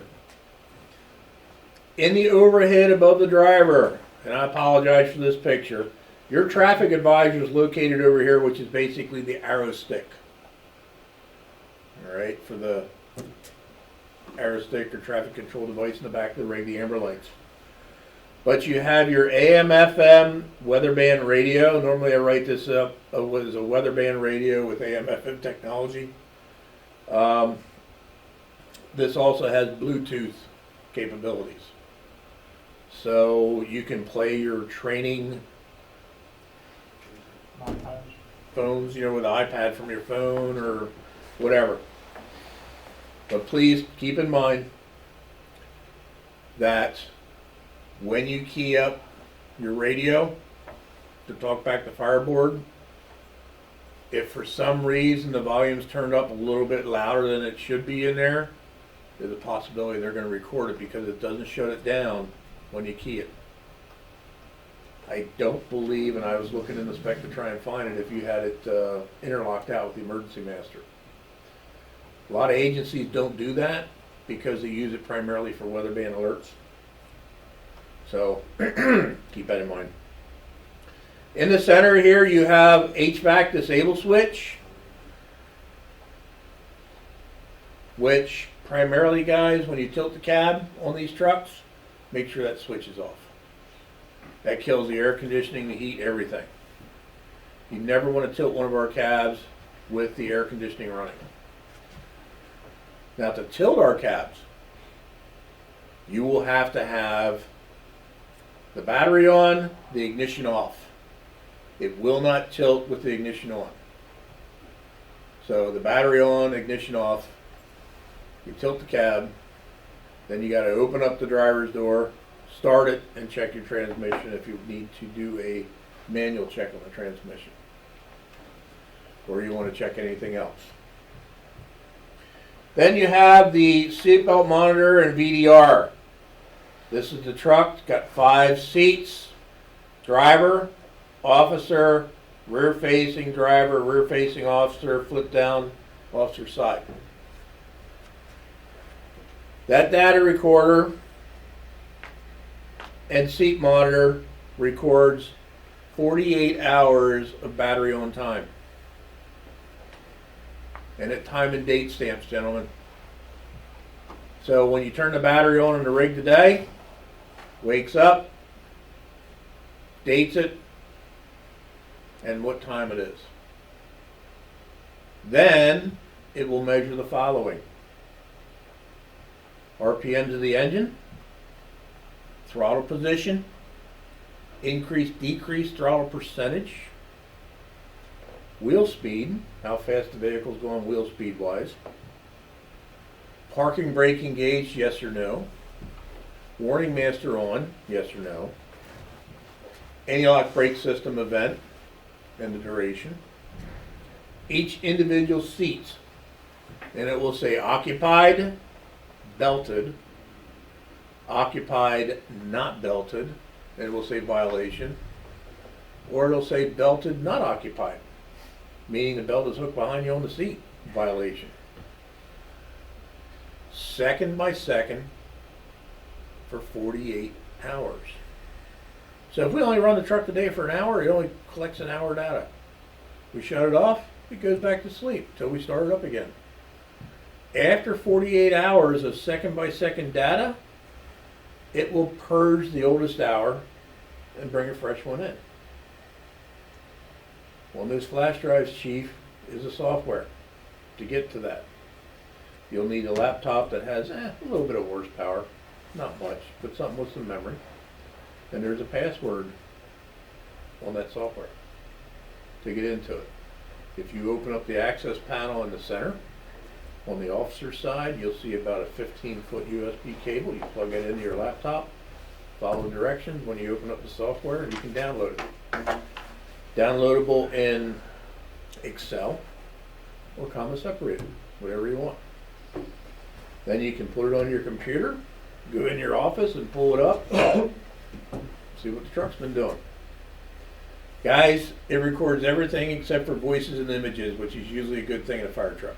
Everything else is open season, okay? It doesn't have to be used, or it's there.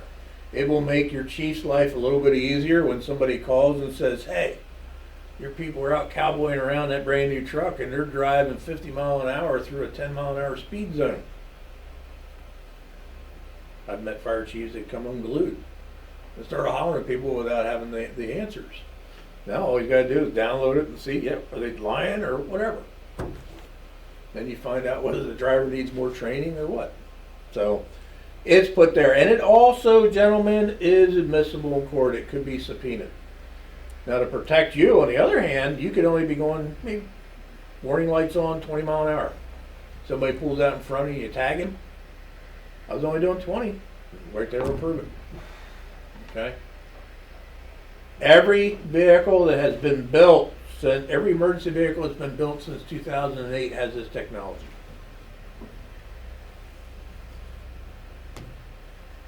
This shows a better picture of the switch for the disable.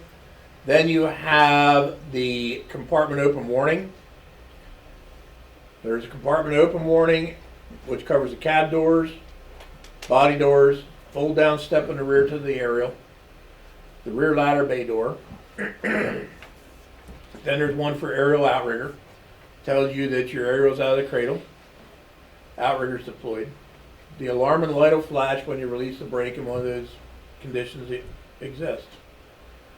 Also, you purchased the magnetic shoring pads, meaning the pads in which you put underneath the outrigger got big old magnets on them, so you can put them on before you run the beams out.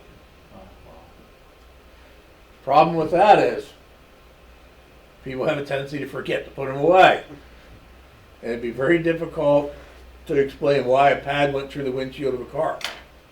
So we put switches on the holders, which will also trigger the warning light. So if you've done your 360 and checked everything because the light's going bing, bing, bing in the cab, check the shoring pads to make sure. Now up here in this beautiful weather you got with the snow and slush and everything, you want to make sure you clean those pockets out real good too. That way the limit switch arm doesn't get all corroded up and so forth.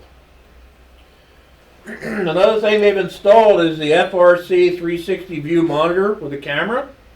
Both rigs have it. You have a camera in the front of the truck, one on the left and right hand side of the truck, one in the rear of the truck. The monitor to the left hand side of the driver will show you a bird's eye view of the vehicle and everything around it as you're going down the road. The right hand side will give you two views of each camera. It'll give you the camera view and it'll give you a wide angle view. To change the camera and the view, upper right hand side of the overhead, in the ladder truck you'll see a blue button. In the engine you'll see a red button that says camera select. All you do is push that button and it changes the view. Or you put it in reverse and it will automatically change the view. Or you put your turn signal on, it will automatically change this view. It'll tell you which way you're turning, it'll show you what's coming down. At no time does this camera and monitor system take the place of your backer or the mirrors for turn signals. It is only to supplement. And it does not record. Okay, this doesn't have the DVR option on it. To the right of the driver, you have your engine brake and your brake level control. Do not run this when the roads are wet or slippery. So today I wouldn't run an auxiliary brake system, or yesterday. Make sure the engine brake's off. Then you have your defroster, heat and air conditioning switch, then your blower speed, which would be high, medium, or low. Then you have your headlight park off switch, Q2B brake for the driver, heated mirrors, power mirror adjustment. Now this power mirror adjustment only adjusts the large head in your bus mirrors up on the corners. Okay? It does not do the convex. The convex is still a manual. Pump shift. Then your keypads to the right along with your lights. The lower right hand corner of the pump shift indicator, or to the lower right hand corner of the keypad for the transmission, you'll see pump engage, okay to pump light. Proper engagement of your fire pump. Transmission in neutral, parking brake set, engine idling. Shift your pump in. Wait a few seconds, then push the D key. Don't go pump D right off the bat, because there is about a 3-second delay to make sure that it's properly engaged before you start spinning the transmission. If you rush it, it's not going to go into fourth gear lockup. You'll see double 5s on the display. So after your pump is engaged, as driver operators, you want to look at the keypad, make sure it says 4-4 for fourth gear lockup. Make sure your lights are on. Pump engage, okay to pump. And what's the last thing we look at before we leave the cab? Speedometer. Speedometer, because it will register 15 miles an hour on average. Now, some manufacturers don't do that anymore. The ones that have PTO driven fire pumps. NFPA doesn't require it anymore to be done. But we always make it happen with ours. Okay. Disengagement, back in the cab, neutral, speedometer drops to 0, shift the pump out. All right. Lower right hand side by the driver's knee, you have your regeneration switch, traction control. This gives you the ability to turn the traction control on and off. You get in slippery conditions where the traction control is too active, you may turn it off, like I had to do yesterday with my rental van. Wouldn't let me out of the parking lot of the hotel. Traction control kept killing the engine. Shut it off. Regen switch is a 3-position switch. Center position is normal or home. That's where it will always go into regen if it calls for it. Momentary up is inhibit. That bypasses the system. Momentary down is force. That's where you manually do it or stationary regen. We'll talk about that later on. Center of the dash. Right hand side, speedometer, primary and secondary air. Then you have your fuel level and def tank. Those 4 squares are your def tank, and that's this gauge right here. Then in between the transmission and the fuel level gauge, you have a little knob right here that changes the backlit of the gauges for nighttime illumination and so forth. Okay.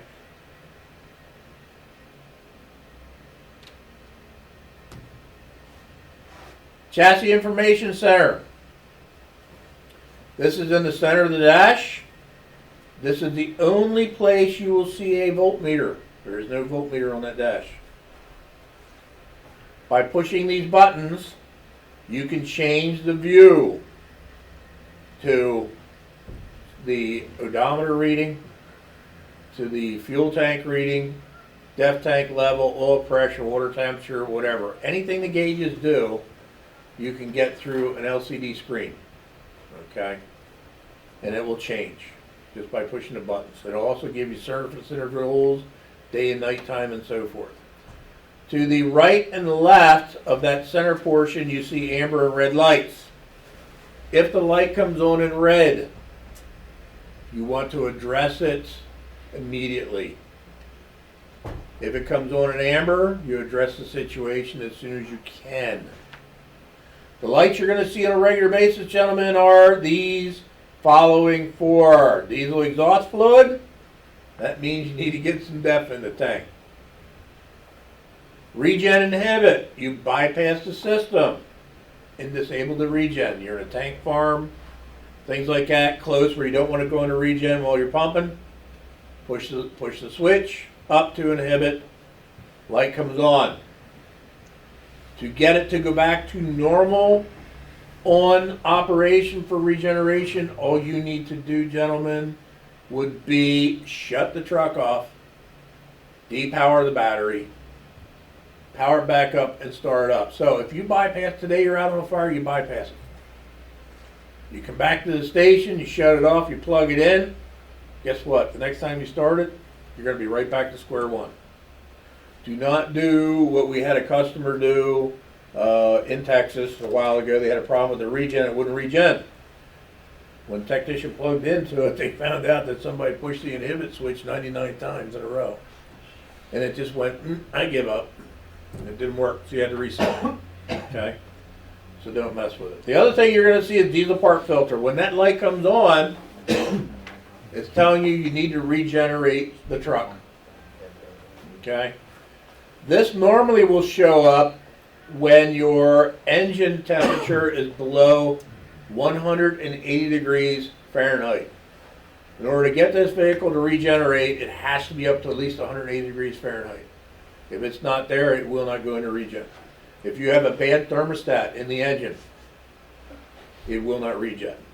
We found that out a couple of times on some customers' trucks, other trucks, that wouldn't regen while I was doing training, and we did some tests on it. I said, hey, you got a bad thermostat. So they had to replace it, got the temperature, away you go. High exhaust temp. When that light comes on, You are driving down the road, or regen is in process, or at minimum your exhaust temperatures are 845 degrees or greater. Okay? A lot of people get hung up on this high exhaust temp and this regen thing. 3 o'clock in the morning, come back from a call, high exhaust temp light comes on as you're coming back, meaning it's regenning. Some people will say, well, I gotta go for a drive or I gotta finish it on the apron. And it could take anywhere from 45 to 90 minutes to do it stationary. At 3 o'clock in the morning? Yeah, right. Okay. Shut it off. Park it in the apparatus bay, shut it off, tell the crew coming on next day, hey, went in the regen coming back, we didn't finish it. If you can, finish it. All they gotta do is take it out on the apron, engage your pump, do their daily checks, force it in if the light comes on, and away you go. Okay? It's no big deal. But again, like I said, I can't say this enough. Do not regen it while it's hooked up to your Climo. Left hand side, tachometer, oil pressure, water temperature, this is transmission. You have your turn signal arm here, of course. High beam, low beam technology, just like in your car, lift up and down on the arm. Intermittent windshield wipers by turning the knob, then low and high. Push in on the knob, gives you your washer. Directly underneath this arm, you have a little red square, which is your hazard flasher. Then down below, this little lever right here is tilt and telescope. You lift up the tilt, push down the telescope in and out. Hey Scott, Sir, can we take? right after this slide. Okay. Battery power switch, NFPA data plate, on off switch. This is your battery status or condition monitor. It's on the seat riser, the driver's seat riser. Your NFPA data plate is located here. It gives you all your fluids, the quantities of fluid. The lower portion gives you your axle weight rating along with tire pressure sizes, or tire air pressure requirements. Then over here, this is to the left of the driver's knee as you open the driver's door. You have your ignition, your start switch, and your headlight switch. Right beside the steering column, to the left of your knee. The benefit of that would be to where, open up the door, turn the battery switch on, wait till the gauges cycle to properly start the rig. Usually 8 to 14 seconds. So the gauge will cycle up and down. Hit the start button. Now you can put your turnouts on, get dressed, get ready to go while the engine is sitting there warming up or running and you're ready to go. All from the apparatus bay floor. Okay, so it's all right there for you to do that. But the proper starting procedure is wait until after the gauges cycle. So the battery, ignition, the gauges cycle, then fire it up. If we hit battery, ignition, and hit start, will it start? Absolutely it will. But you may get an engine malfunction light on the dash. Little amber light, and if it stays on, then you gotta have somebody with the software come in and plug into it and check the codes and reset them. Okay? Then of course that's a better picture of your NFPA data plate. Where you're going to see the air pressure is right here on this last section. It'll say 120, 130 right on the doorpost. And this is right by the door hinge. Any questions there, gentlemen? Okay, let's go ahead and take about a 5-minute break or so, use the restroom, whatever we need to do, and then we'll continue on.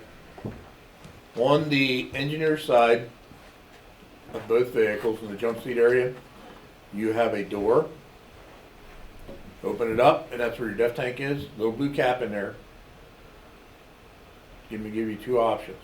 When you fill that tank, either get yourself a rigid funnel with a stalk on it, a rigid stalk like a transmission funnel, fill it that way, or tilt the cap. Because the tank does sit back in there a little bit, and the little flexible hose on the boxes is usually not enough to get down in there. Okay? Clean up any and all spills immediately. Now, the transmission gear pad. When you power the system up, you will see a wrench like this between the double ends. After 20 to 30 seconds goes past, that wrench goes out. At any time you're operating the vehicle and that wrench comes back on, you got a problem in your transmission. Check it. It could be a fluid level thing, it could be a diagnostics trouble code, whatever. Now to check your fluid level through the keypad, first thing that has to happen is you have to have it up to operating temperatures between 140 and 220. Then the vehicle must be stationary in neutral idling for a minimum of 2 minutes. Then you push both arrow keys at the same time or simultaneously. In the display, you will see oil level invalid. If it is not up to temperature, and of course if the RPMs are not below 900, you will get oil temp too low. If it's not been stationary for a minimum of 2 minutes, you will see settling in a digital clock, and it'll go through its countdown.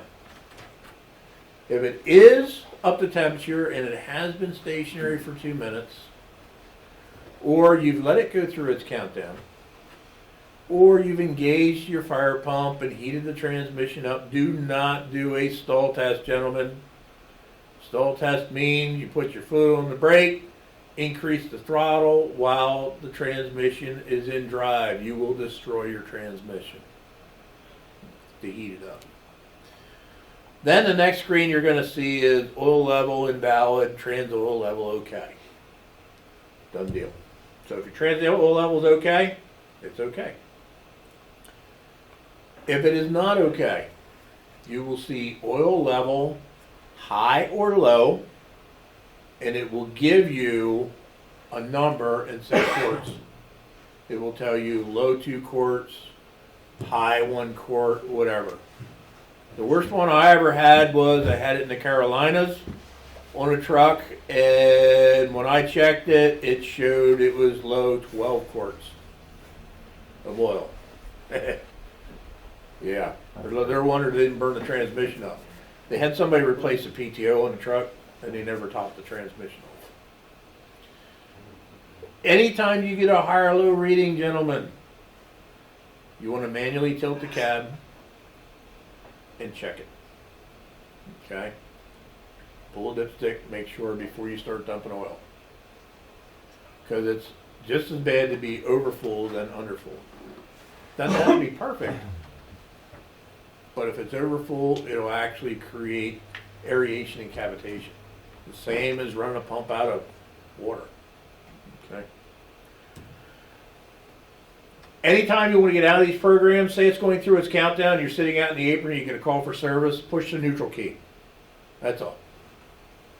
Now, if you want to get into the fluid life, push both arrow keys simultaneously twice. You'll see oil life. Push them a third time, it's going to tell you what your filters are like. Push them a fourth time, it's going to tell you your transmission health. Whether you need problems, need adjustments, whatever. Push them a fifth time, you're going to see your DTCs, diagnostic trouble codes.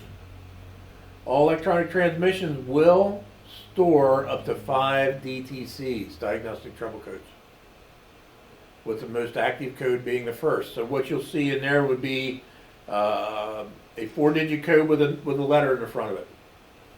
Whether it's a P or a C, and then 4 numbers. You'll see the entire code in one shot. Unlike the older trucks where they used to have a subcode and a main code. This no longer applies. All right. Then to see if you have any other additional codes, because it will store up to 5, you push the mode button on the keypad. Once you push the mode button, it goes from diagnostics 1 to 2 to 3 to 4 to 5, if there are further codes. If there are no codes, it will say no codes, or you'll actually see if there's a code there, the next one you'll see, it'll say no active codes. And then that's it. Then you push the neutral key and get out of it, or push the arrow keys a 6th time and you're out of it. I always push the neutral key, it's a lot easier. Regeneration. Now, here's a better picture of the switch. You see inhibit, you see normal, you see regular regen force. Like I said, it's a 3-position switch. momentary up and down center positions, its home or normal position. As it sits right now, if it calls for regen, the light comes on, and you're driving down the road, and the engine's up to 180 degrees, it will automatically go into regen. Other scenario, you don't want it to go into regen. You arrive on location, parking brake set, we're gonna pump the truck. We got a brush pile there or a lot of dry grass, and we don't want that catching fire. Or a car, okay? Especially if it's a chief's car sitting there, you don't wanna do that, all right? So at that point, all you do is you push up on that switch and hold it. The regen inhibit light comes on the dash, done deal. When you shut the truck off, it goes back to its normal condition. Last scenario is the diesel part light's on the dash. We want to do a stationary regen because we don't want to drive it up and down the highway for 30 minutes or whatever till it goes through its regen process. What you need to do, pull it out on the apron, make sure that pipe's not showing or pointing towards anything that could go poof, okay? Get the engine up to temperature, 180. Push down on this switch and hold it until the RPM start to increase on the engine, release the switch and let it go. If you get a call for service during the regen process, get in the cab, release the parking brake, go on the call, finish it when you get back if it needs to be. It will not start over from square one. It may not start at all because regen is based on internal pressures on the filter. It's a big ceramic filter. And when that becomes restricted or clogged, the internal pressure increases, triggering a switch, turning the light on. So you may be 10, 15 minutes into it out here in the apron. And you take off going down the road, well, that regeneration, that short regen, was enough to reduce the blockages in there. And when you kicked her in the butt to go, out the pipe it went. So now the pressures are low and it won't come back on. Is that a problem? No, it's not a problem. Drive it. Okay, so you don't really need to get hung up on it. Do one or the other. The big thing you need to be concerned about is the heat that it generates. That's all. Directly above the driver, you will see level 1, 2, and 3. Since we set these passive systems up, I have never seen one get to a level 3. The initial systems, yes. The initial systems were a bear. All right. Level 1 is saying the filter regeneration is required. The diesel exhaust filter light is on. Tells you to regen it, either stationary or mobile. Level 2, the DEF light, or not DEF, but diesel exhaust filter light, is blinking at you, telling you your filter is full. My suggestion at that point, if that light's blinking at you, you put the truck out of service and regen it until it's complete. If you get a level 3, you'll get an alarm and the light will be flashing. Driving it down the road at this point, you will be lucky to get 15 to 20 mile an hour out of it. You are definitely out of service at that point. Not going to happen. It will, and the chief will call me and say, hey, you said it wasn't going to happen. Well, guess what? It did. I haven't seen one. Let's put it that way. All right. Then, of course, if the stop engine light comes on, shut the truck down, get a tow truck. Just that simple. How long will it take? Stationary, 45 to 90 minutes, depending on the soot load. Mobile can be 30 minutes. All right. I've done a lot both ways. Stationary, the shortest amount of time has been 20, the longest amount of time has been 45. About all the trucks I've done. Mobile, 15 minutes. That's nonstop. I got out on the interstate and I went 15 minutes, we were done. Okay. Not telling you to run down the Detroit Metro and then come back. All right, get out, run up, come around, come back if you want to run it. However you choose to run your routes, you can do it. What I don't want you to interpret this as is leaving your jurisdiction just to regen, because you do have the option to do it stationary. Okay? The gentleman sitting there would be the one to make that decision as far as where you go and so forth. You have normal operation, no light. Diesel part light comes on when you need to regen it during the process. High exhaust temp light comes on.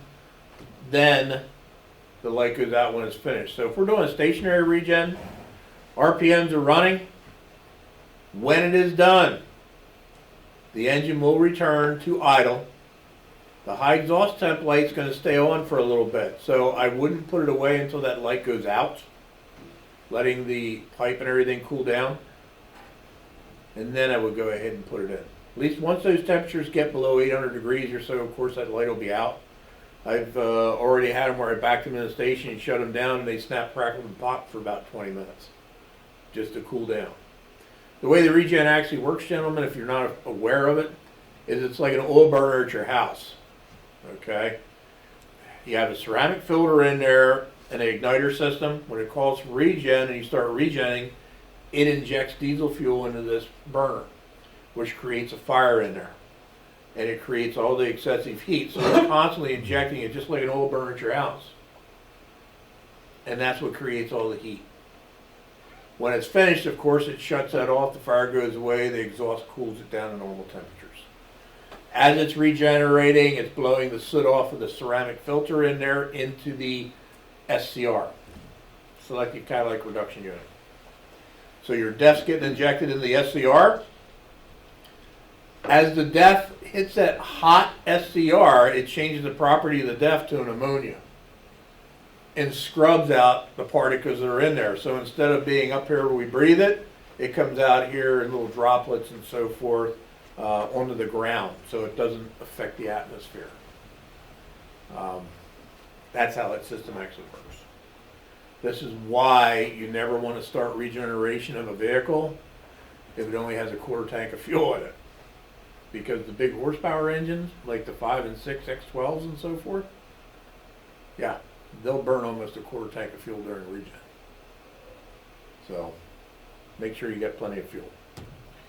All right, aerial operation. When we arrive on location, a parking brake set, transmission is neutral. As I said before, aerial master will not engage unless the fire pump's engaged in fourth gear lockup when you leave the transmission in gear. So it has to be in neutral unless you're operating the pump, basically is what it's saying.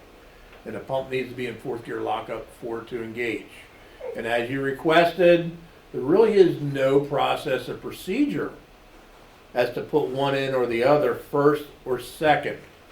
A suggestion for an SOG, because you only have 480 gallons of water, is get the outrigger set while the rest of the crew is getting a water supply established off a hydrant or a relay or whatever.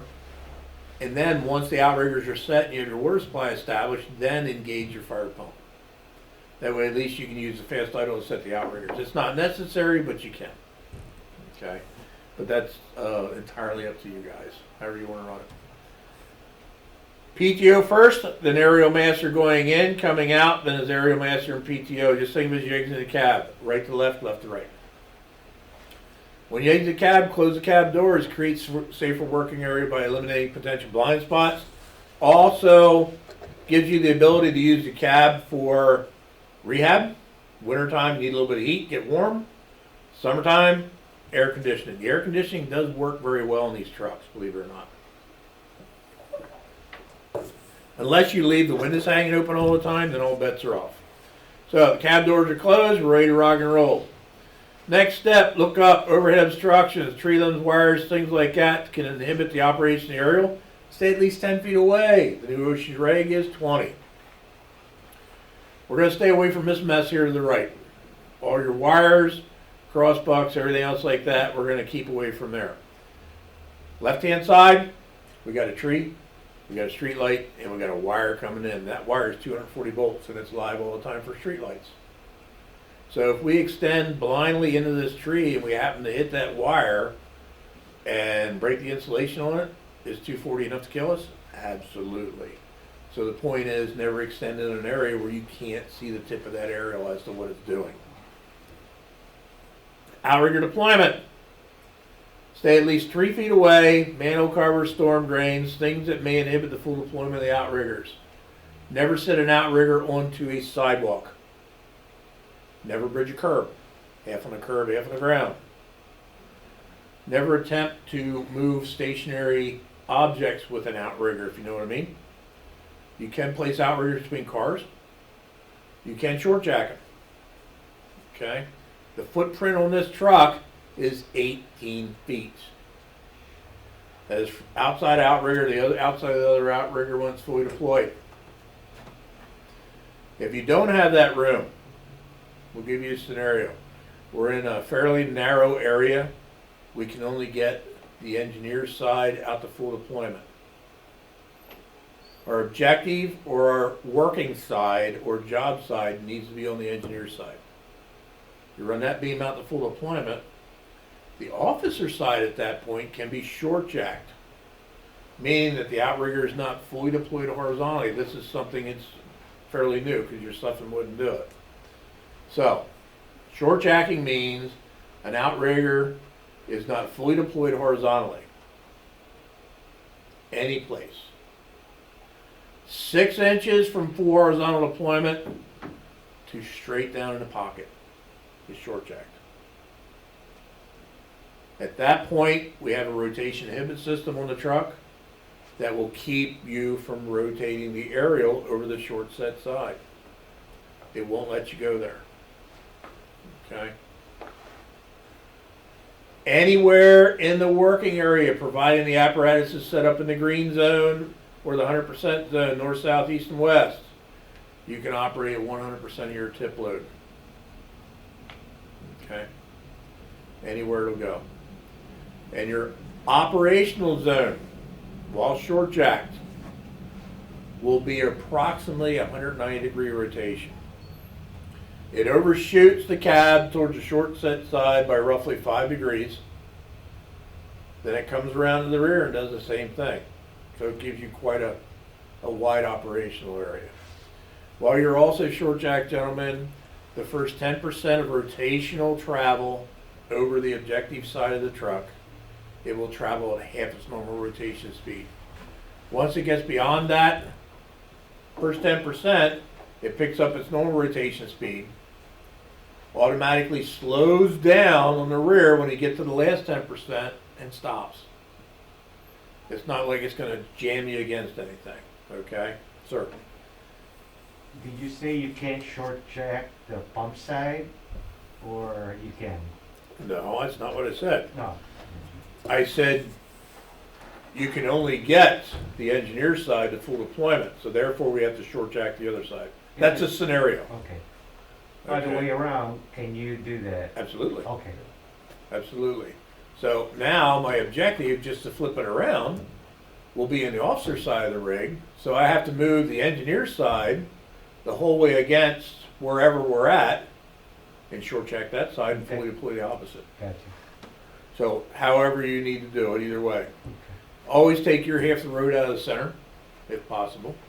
Never short jack a truck just to let other apparatus and people drive by. Because once those outriggers are set, guys, you don't want people driving around the truck. It's not going to go anywhere.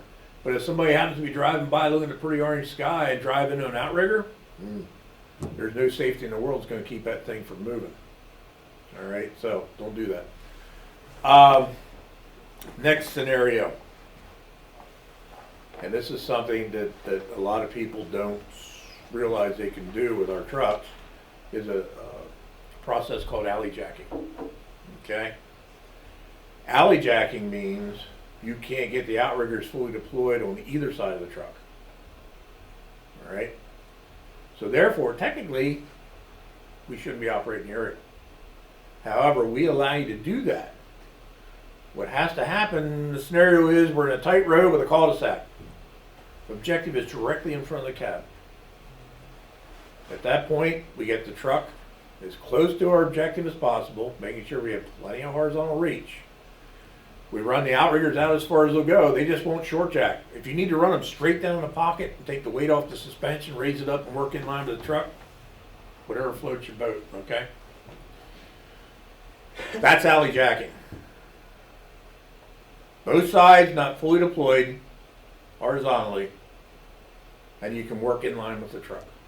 You still have to take the weight off the suspension, but you can work in line with the truck. Now, to give you a scenario, the aerial at 15 degrees in elevation, fully retracted, while alley jacked, stop to stop, you have roughly 25 foot of scrub area, between 20 and 25 foot of scrub area, anywhere in that area. Same 15 degrees fully extended, that 25 feet has now grown to roughly 45 feet, which is usually enough to cover the whole alpha side of the structure and things like that. The only thing you can't do is go negative, because the body avoidance system will keep you from doing that. All right? Sir? So if you had to short jack the officer side, obviously the engineer can't see that, or does that camera, can you tell from that camera how close you're getting to whatever object? You'll be able to see the whole side of the truck So you from know- that camera. Yeah. Okay. Now, one thing I do want to caution everybody on. It is real simple to say, yep, we can short jack it, we can alley jack it, let's do that. You have roll-up doors on the trucks? Fine. Can you get your equipment? If you have slide-out trays that you are depending on coming out to get your equipment off that tray, you need to have that minimum room so it can come out. On the engineer's side, you need about 28 inches of clearance from the side of the body to the obstruction, whatever it may be, so you can get that step down to go up to the turntable. Personally, I got no problem crawling across the hood of a car and climbing up on the truck and doing what I got to do. We just leave the owner a note, but the chief didn't hear that. But what I want you to do is pay attention to, if we are going to do this, what are my minimums? If you don't care about what you're getting out of that compartment and also getting that step down, run straight down the pocket. You can still run them straight down the pocket and have room to get the steps down. But I want you to get the outriggers out as far as you can get them every time, regardless. If we're 6 inches from full horizontal deployment while it's short jacked, or even alley jacked, it is always going to stop at the same position. Engineer side short jacked, officer side fully deployed, 190 is going to stop. Officer side fully deployed, engineer side short jacked 6 inches from full deployment, going to stop the same area. Straight down the pocket, going to stop the same area. There's no encoder telling it, well, this outrigger's out this far, this far, this far, so you can go this further past. No. It's all or nothing. Okay? So, pay attention to what your obstructions are, and can you utilize the rest of your Swiss Army knife, so to speak. Get your equipment, things like that. Okay? Sir? Does it also slow your speed down if you're doing the alley jacking? You never get into the normal speed area because you're still within that 10% left to right. Gotcha. So it'll always travel at slow speeds. Okay. And of course the slow down mode only works when you're short jacked or alley jacked. It won't work Pretty regular much just operation. feathers the speed for you, so it's not abrupt. Correct. As operators, you want to slowly engage those controls to get it to move. You're going to find, if you haven't got an opportunity to run this truck yet, you're going to find that if you just crack a rotation control or eccentric control or whatever from the turntable console, you can get this thing to move at 1/8 of an inch at a pop. Nobody even knows you're moving it. If you use the remote control, it takes some doing because she goes, all right? With the remote control, guys, on that box, you've got extension retraction toggle, left and right, raise and lower. You engage the momentary toggle and hold it. Use the trigger as your feathering device. If you hold that trigger on there and flip that switch and hold it, she's going to take off like a willow branch in the wind. Okay? You use the trigger for feathering. And it is my recommendation that anytime you use that remote control, it needs to be used over the pump house on the engineer's side. So that way the engineer can actually see what the aerial's doing. You're not going to be able to see over top of that trunk if you're working over on the officer side of the vehicle with that control. Okay? However, it is Ferrara's recommendation that anytime the aerial's deployed, you have an operator stationed on the turntable. Enough said. How's the cab position? Upgrade, downgrade on level ground. This is where you put, this is going to tell you where you put your wheel chocks. Everybody's familiar with the folding wheel chocks, right? We got Band-Aids today just in case you aren't, right? Okay. So I'm not going to spend a lot of time there. The one thing I am going to tell you is make sure it is latched in place correctly. Yesterday when we set it up, one person latched it correctly, the other person didn't. That they stay clean is another thing I'm asking you to do. And they stay well lubricated with a WD-40, something like that, to keep the dissimilars from getting corroded. That way it works. When you place the wheel chock under the tires, you need to leave at least an inch room between the tire and the chock. That allows for a little bit of rock. The differences between the engine and the ladder truck is the engine has a front wheel lock in the overhead. It's just like sitting in the cab with your foot on the brake. The ladder truck does not. That's basically the differences. And of course, big chipmunks. And of course, you got a ladder upstairs versus an extended gun and no ladder on the other one. When the apparatus is positioned on level ground, you put the wheel chocks front and rear of the steering axle. You only have 2 wheel chocks, gentlemen. When you are on a grade, you put it on the downgrade side of the steering axle, the downgrade side of the driver. The exception of the downgrade side of the driver rule would be you're facing upgrade, of course. That's the way you should always be anyway. Anything over 3% of grade. You're facing upgrade, and the rear tires are going to lose contact with the ground. If the rear tires lose contact with the ground on a grade, then I will move this wheel chock to the steering axle on the officer side on the downgrade side. Other than that, this is the normal setup right here when you're working on a 3% grade or better. Rear of the truck, open up the panel. In here you have all your controls. Now I want to talk briefly about the goes in, goes out. Okay?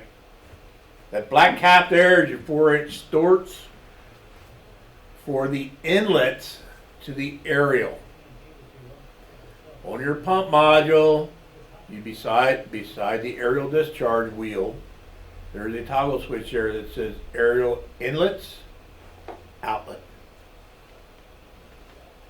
What happened is your spec committee or whoever put the specs together, they put a riser valve in the T-pipe.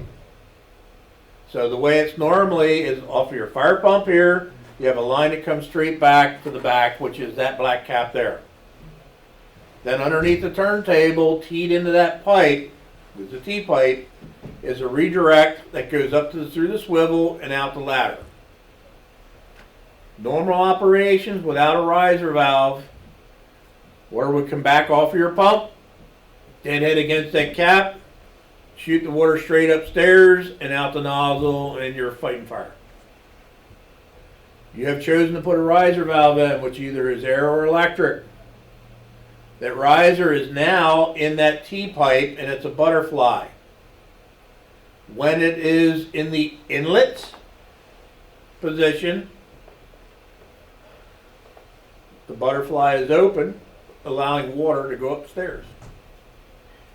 When it is in the outlet position, the butterfly is closed, allowing you to discharge out of this valve downstream in a relay.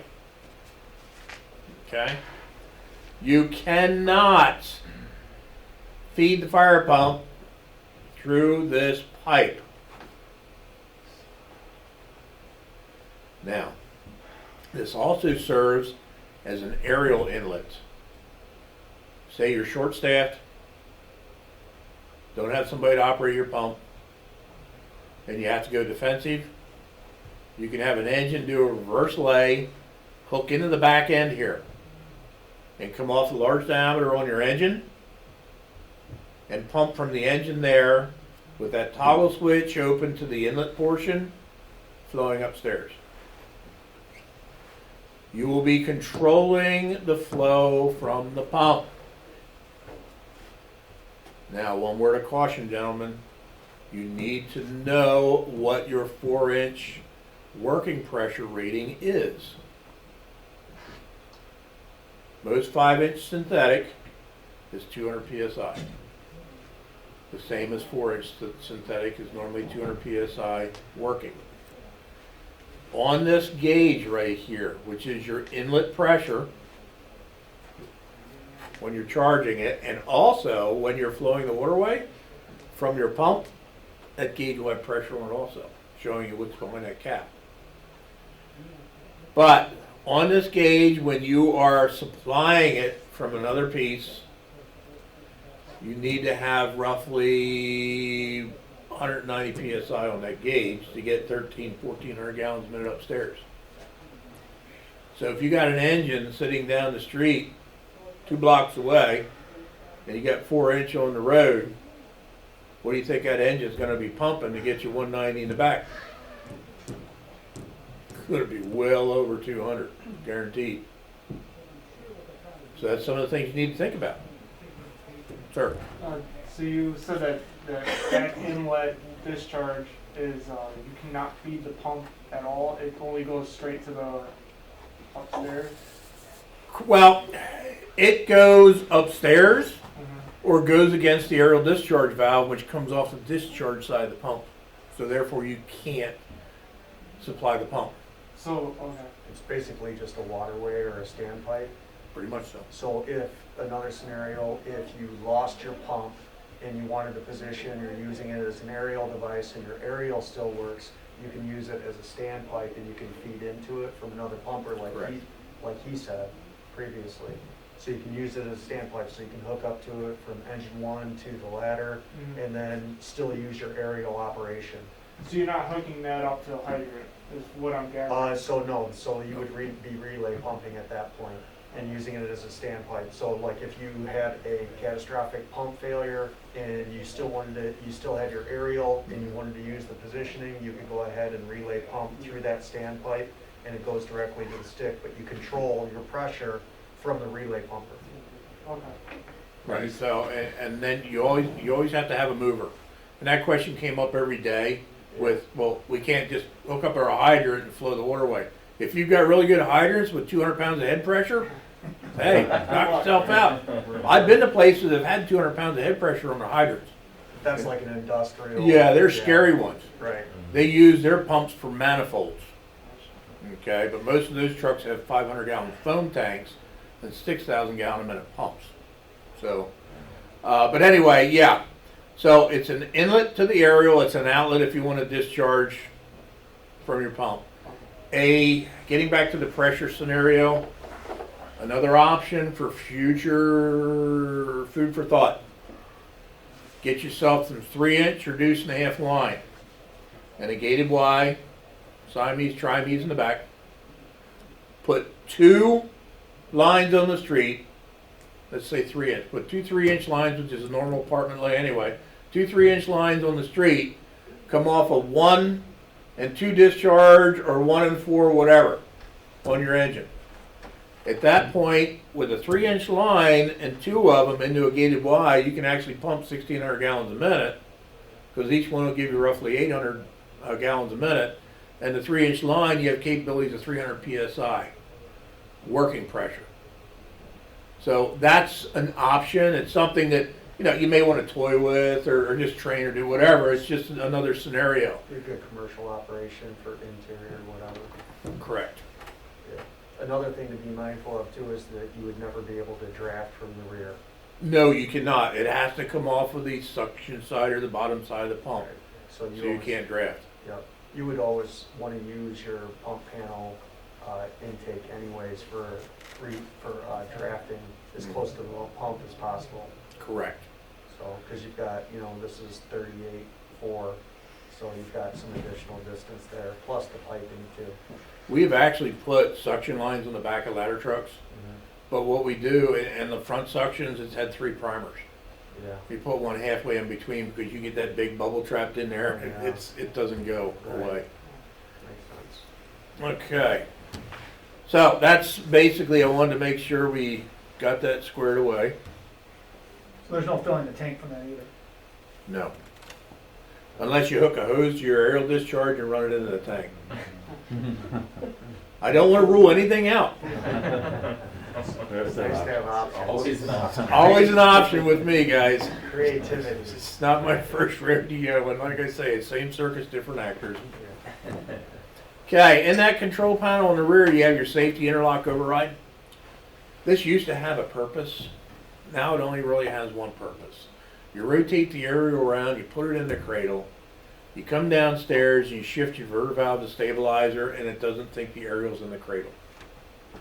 So at that point, go back upstairs, make sure it's down in the cradle. I've seen them already where they put them down, and it didn't recognize, but it was this far off the switch. It was just sitting on the cradle here.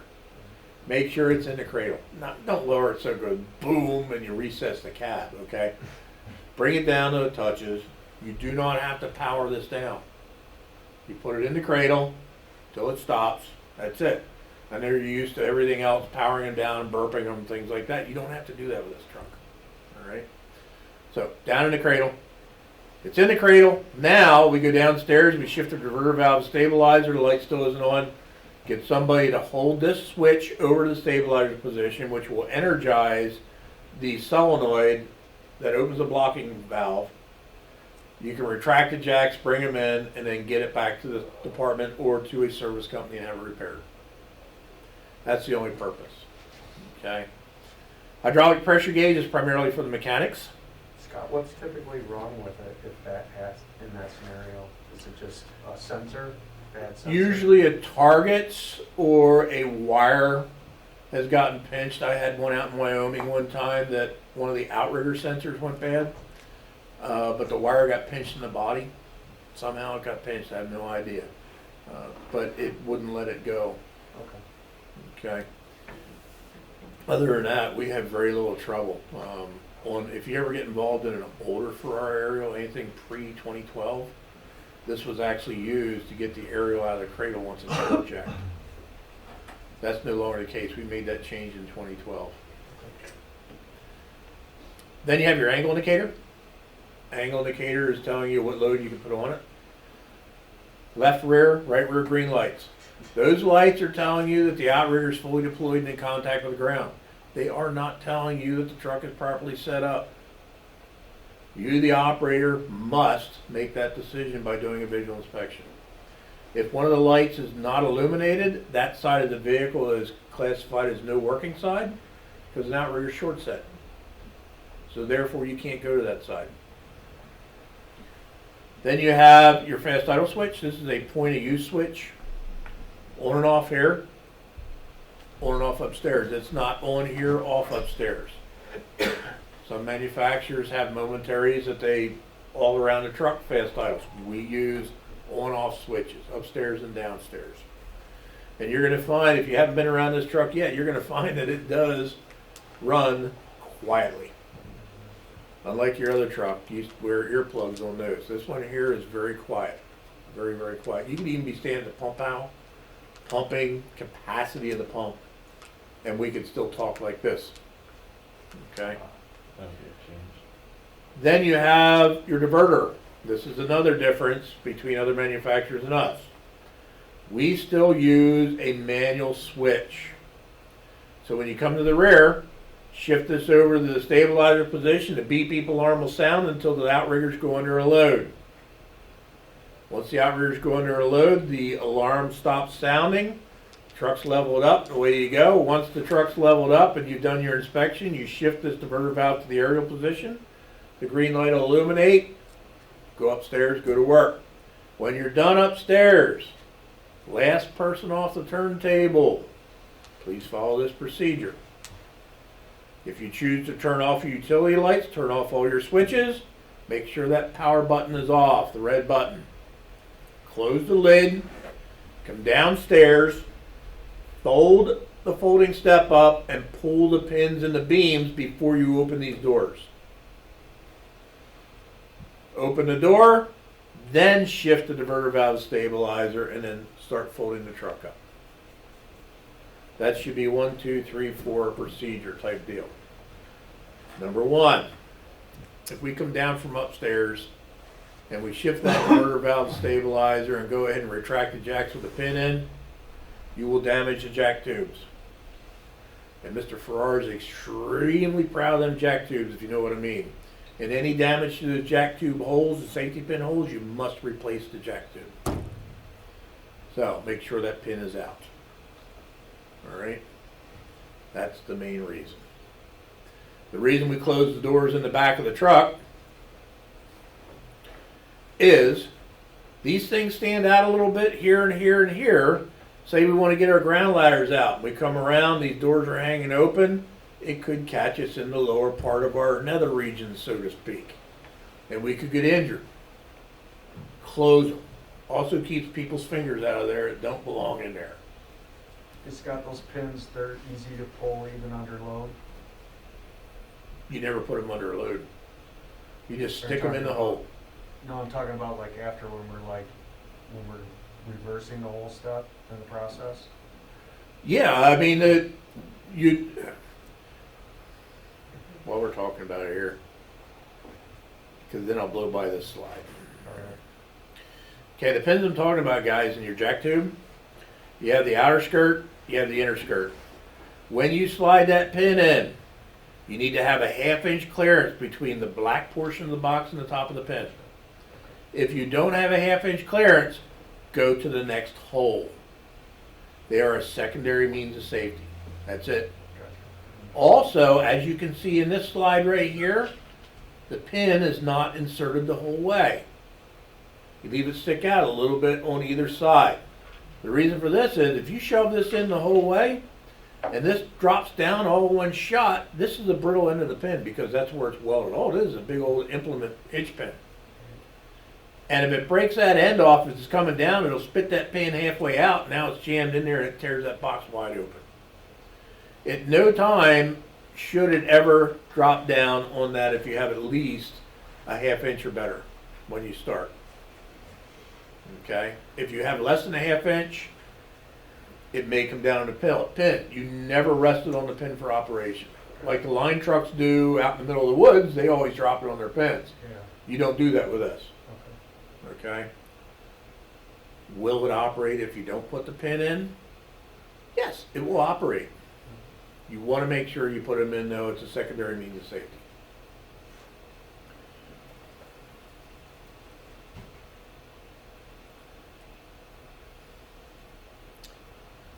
Okay, then the last thing here is your emergency power unit. That's a 12 volt, 1.5 gallon minute pump. The duty cycles of the EPU are 7 minutes continuous, 1 hour cool down, or 1 minute on, 2 minutes off, 1 minute on, 2 minutes off to get the aerial folded up. Currently, the EPU is not working on this truck, so therefore, I can't go through the actual process of folding it up. Okay? Once we get the EPU operating on here, do not drill with the EPU. It gets tested yearly. Proper procedure for operating the EPU. You take a hit of your Dunkin' Donut coffee. Then, up on the turntable, if you are flowing the pipe, you pull the T-handle in the back to drain the water. Then the turntable operator will engage a retract function, then the EPU switch up there. In order to run the EPU, there are 3 requirements: battery power, ignition switch, and aerial master power. If you don't have those three requirements, it's not going to work. Then you're in the manual mode. Or you get somebody in there with a truck and use the jump studs underneath the office or the engineer's side battery box. There are 2 jump studs mounted on that battery box to power up the electrical system, which is under the truck. And the engine has the same thing along with the ladder truck. Sir? Why would you have to use the EPU? Anybody ready to answer that one? Grenade the engine, transmission goes away, PTO quit working, electrical system shut down, ladder stuck up in the air, you have no mover to make it come away, so 2 options. We get skirting and plants to put around it because she ain't going anywhere, or we fold it up with the EPU. The other scenario will be the manual takedown. Pretty much catastrophic failure. Yeah. You know, it's just one of those things where after you get it put away and things like that, you just get out the letterhead and say, "Dear Chief, this is what happened." But no, it's a catastrophic failure. Okay. Yeah. Even if it may not be something that is anything of anybody else's fault. The ECM could go bad in one of these things while they're running. Okay. So it's put in place, you can get it, put it away, and move to a service department. Alright, so don't touch it unless catastrophic. Yeah, I mean, annually, when they do the annual inspection, they test it. Okay. It's actually mounted midpoint of the truck, usually behind the fire pump module, directly above the drive line, upside down in the torque box on a pad. Okay. Not that you're going to crawl underneath and look at it, but No. and all it is a 12-volt, 1.5 gallon minute pump. Okay. So your duty cycles are 1 minute on, 2 minutes off, 1 minute on, 2 minutes off, or 7 minutes continuous, 1 hour cool down. So we have all that. Our system lock button's up. We engage the retract function, the EPU, bring the ladder back to retraction. One thing we didn't cover yet, and we will cover it, is a retraction override switch. This truck has a retraction override switch that you have to use every time. So therefore, you have to be talented, have long digits, engage the retraction override switch, the EPU switch, and retract it the rest of the way. Once it's full retraction, then you engage the rotation function, then the EPU switch. You see a pattern here? The function first and always the switch last. Rotate it around, line up with the cradle. Once it's lined up with the cradle, release the switch. Blue lights are on, amber lights are on. Engage the lower function, it will come down on its own. You don't need the EPU to come down.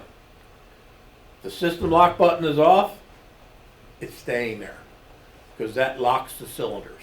But if it's up, illuminated, red, it'll go away. Once it's down in the cradle, you turn the button off, you come downstairs. Step pulled up, lid down, pull the pins. It will take 2 operators downstairs. One person engages the EPU switch, while the other person engages the switch for the function of the outrigger. So, the way I'm going to teach you to set the truck up, we're going to go 1, 2, we're done. When we break it down, we're going to stair step it down. For the EPU, this is the left side outrigger control. I'll lift up on the jack switch. The person helping me is going to engage the EPU switch and retract the jack the whole way. Make sure the diverter valve is over the stabilizer, of course. That jack comes the whole way up. Then we switch sides. That person retracts that jack the whole way, brings the beam in. I go back, bring my beam in. Everything's turned off. Pick up the pads, all the rest of our equipment, wait for the wrecker. Okay? Can you get it folded up in 7 minutes? I'm not going to answer that because I don't know. You may have to go over top of a tree underneath this. You may have to thread the needle with it. And you can do that with the EPU. All right? It's not a back, down, and in, one shot. That's why there's 1 on, 2 off, or 7 continuous and an hour cool down. It depends on the quality of your batteries too. If your batteries are not that great, it'll eat a battery in a heartbeat. It's no different than you taking the ignition wire off your car and sitting there and holding the starter until your batteries go dead. That's all it is. So I imagine this this is in the owner's manual, a step procedure, Mhm. or it could be Googled. No, it can't be Googled. All right. But in the owner's manual, it will tell you percentage of operational run. So then you gotta get your abacus out and figure it out. I kinda dumbed it down. 1 minute on, 2 minutes off, 1 minute on, 2 minutes off till you fold it up.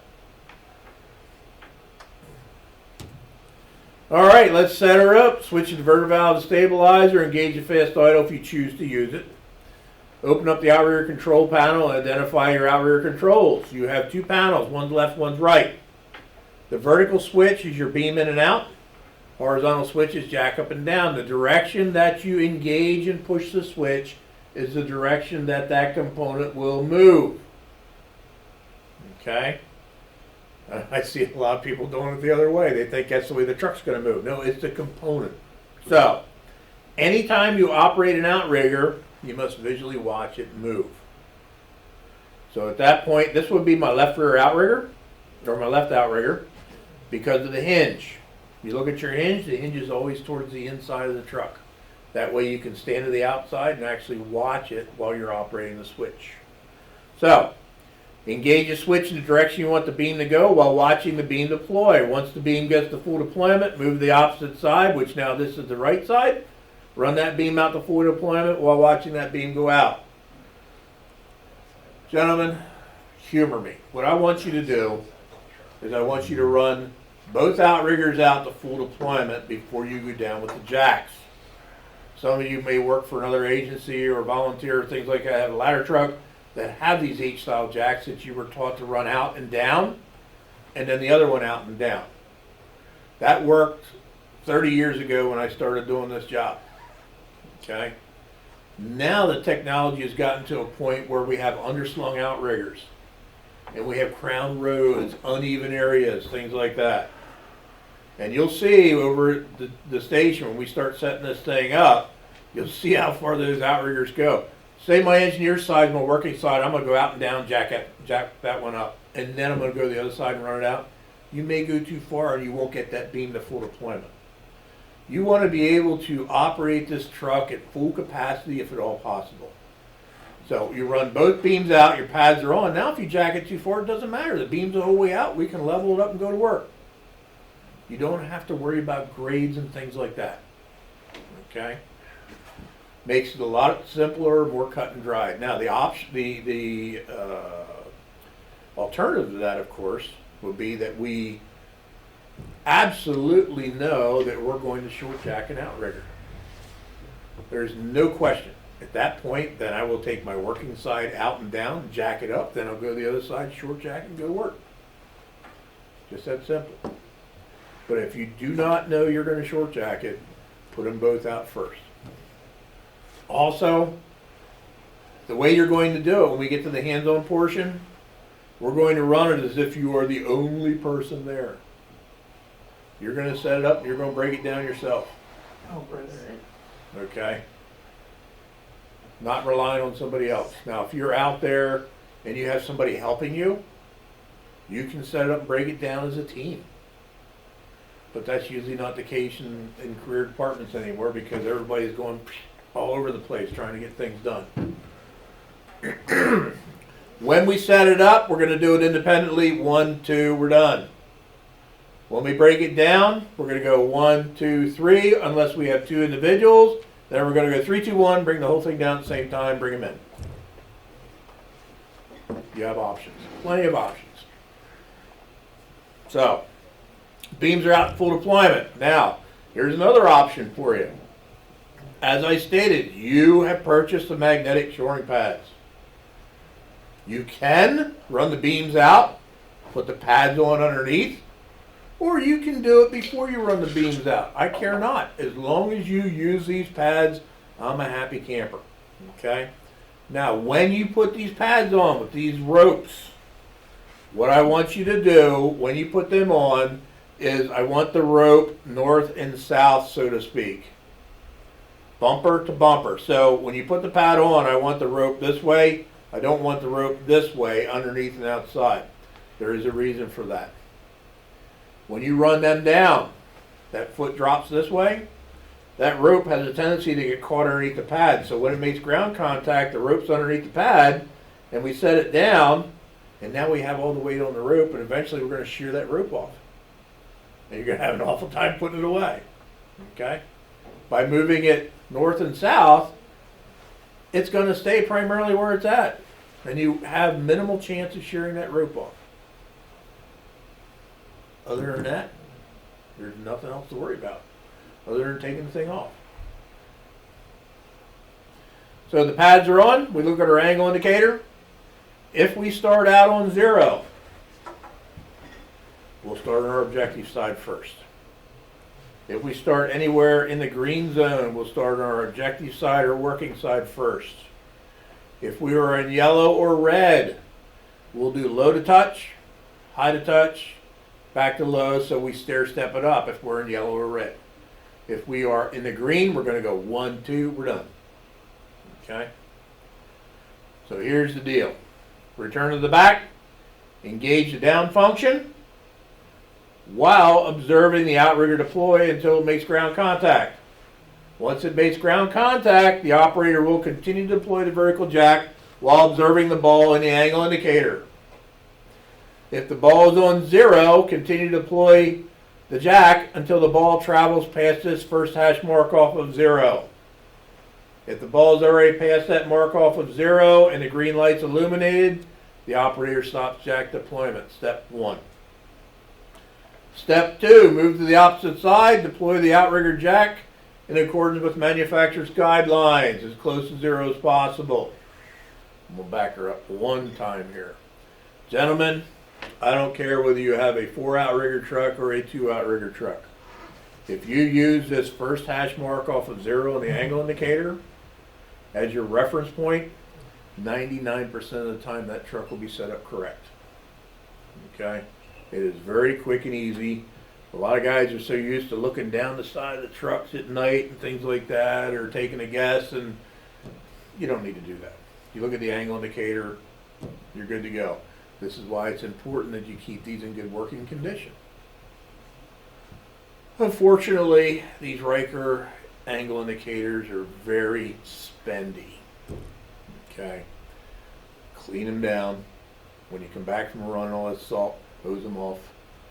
If you see some corrosion, things like that, you might want to put something on them to keep them from corroding. But anyway, that's the easiest way of doing it. All right. The level of the apparatus should be as close to 0 as possible, or as the environment allows. Guys, if you're trying to get this thing right on 0 every time, you're spending a lot of time. Just get as close to 0 as possible and go to work. The main thing is you got to have the weight supported by the outriggers. And there's a lot of arguments out there. The tire's got to be off the ground, on the ground. Well, it depends on the manufacturer. Some manufacturers out there still rely on the weight of the suspension to be part of the counterweight, especially when they lighten up everything else. That's not the case with our products. Okay? Tires can be on the ground, off the ground, doesn't matter. Use the hash mark, you're going to see a little daylight underneath the tire and you're golden. Okay? Are the green lights illuminated? If these green lights not illuminated, the outriggers are not deployed fully. If the light is not illuminated, one of the following 3 things is a problem. Not enough down pressure on the outrigger. If that's the case, the beep beep alarm will still be sounding.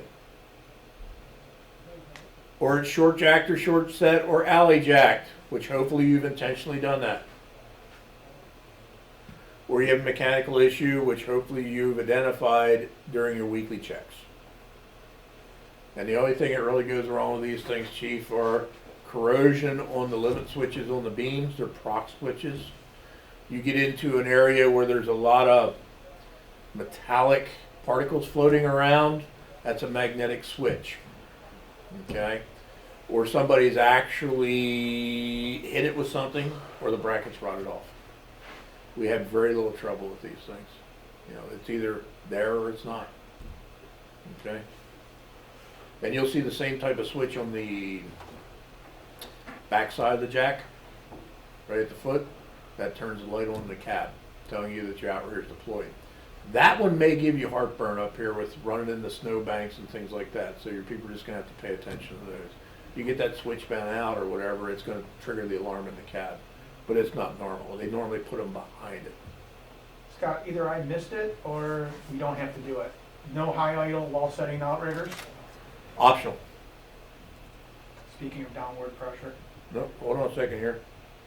This slider right here. Shift the diverter valve stabilizer, engage the fast idle if needed. It's your choice. Now, if the fire pump's engaged, it won't come on. Okay? That's entirely up to you. I personally use the fast idle on the outriggers because it's an audible warning to individuals that work around the truck with me. I make mistakes, okay? But if you hear that fast idle come on, that's an indication that something's gonna move. And you need to be paying attention where you're at. If you're standing there watching the orange sky and I'm not paying attention, and you get stuck between an outrigger and a car, boy, that's not a good deal. Okay, so that's why I use the fast idle.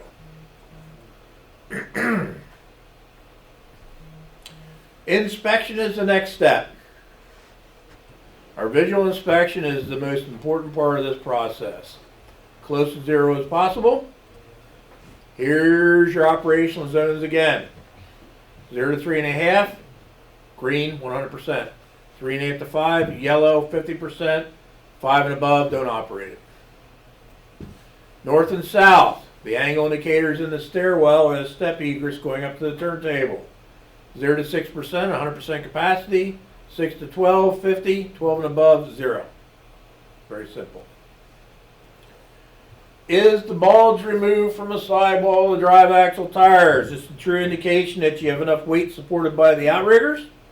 Off the suspension, if the tires lose contact with the ground, the apparatus may still be operated at conditions governed by the environment. Okay? The difference between this photograph here and that bulge and this photograph is only 4 inches of outrigger jack deployment. That's it. Doesn't take much, and I'm telling you what, I am a stickler for the weight off the suspension. I'll drive you nuts telling you don't have it high enough. You'll never hear me say it's too high. Other than the fact if you get it too high, short fat guys like me can't get on the truck, but I don't need to get on the truck. Okay? The only problem with the too high is if you're working on a grade facing the wrong way. Then, of course, we talked about the pins. Close all your doors, drop the step, head upstairs. Right here's what you got, a busy turntable console. Upper right-hand side, you have your load minder and piezo alarm. As you increase the load on the aerial, that bar scale will increase and it'll decrease as you decrease it. If you overload the aerial, that's when the amber lights come on at the tip of the base section. You will get an alarm. This scale will flash, and the amber lights will flash at the tip, telling you you've overloaded it.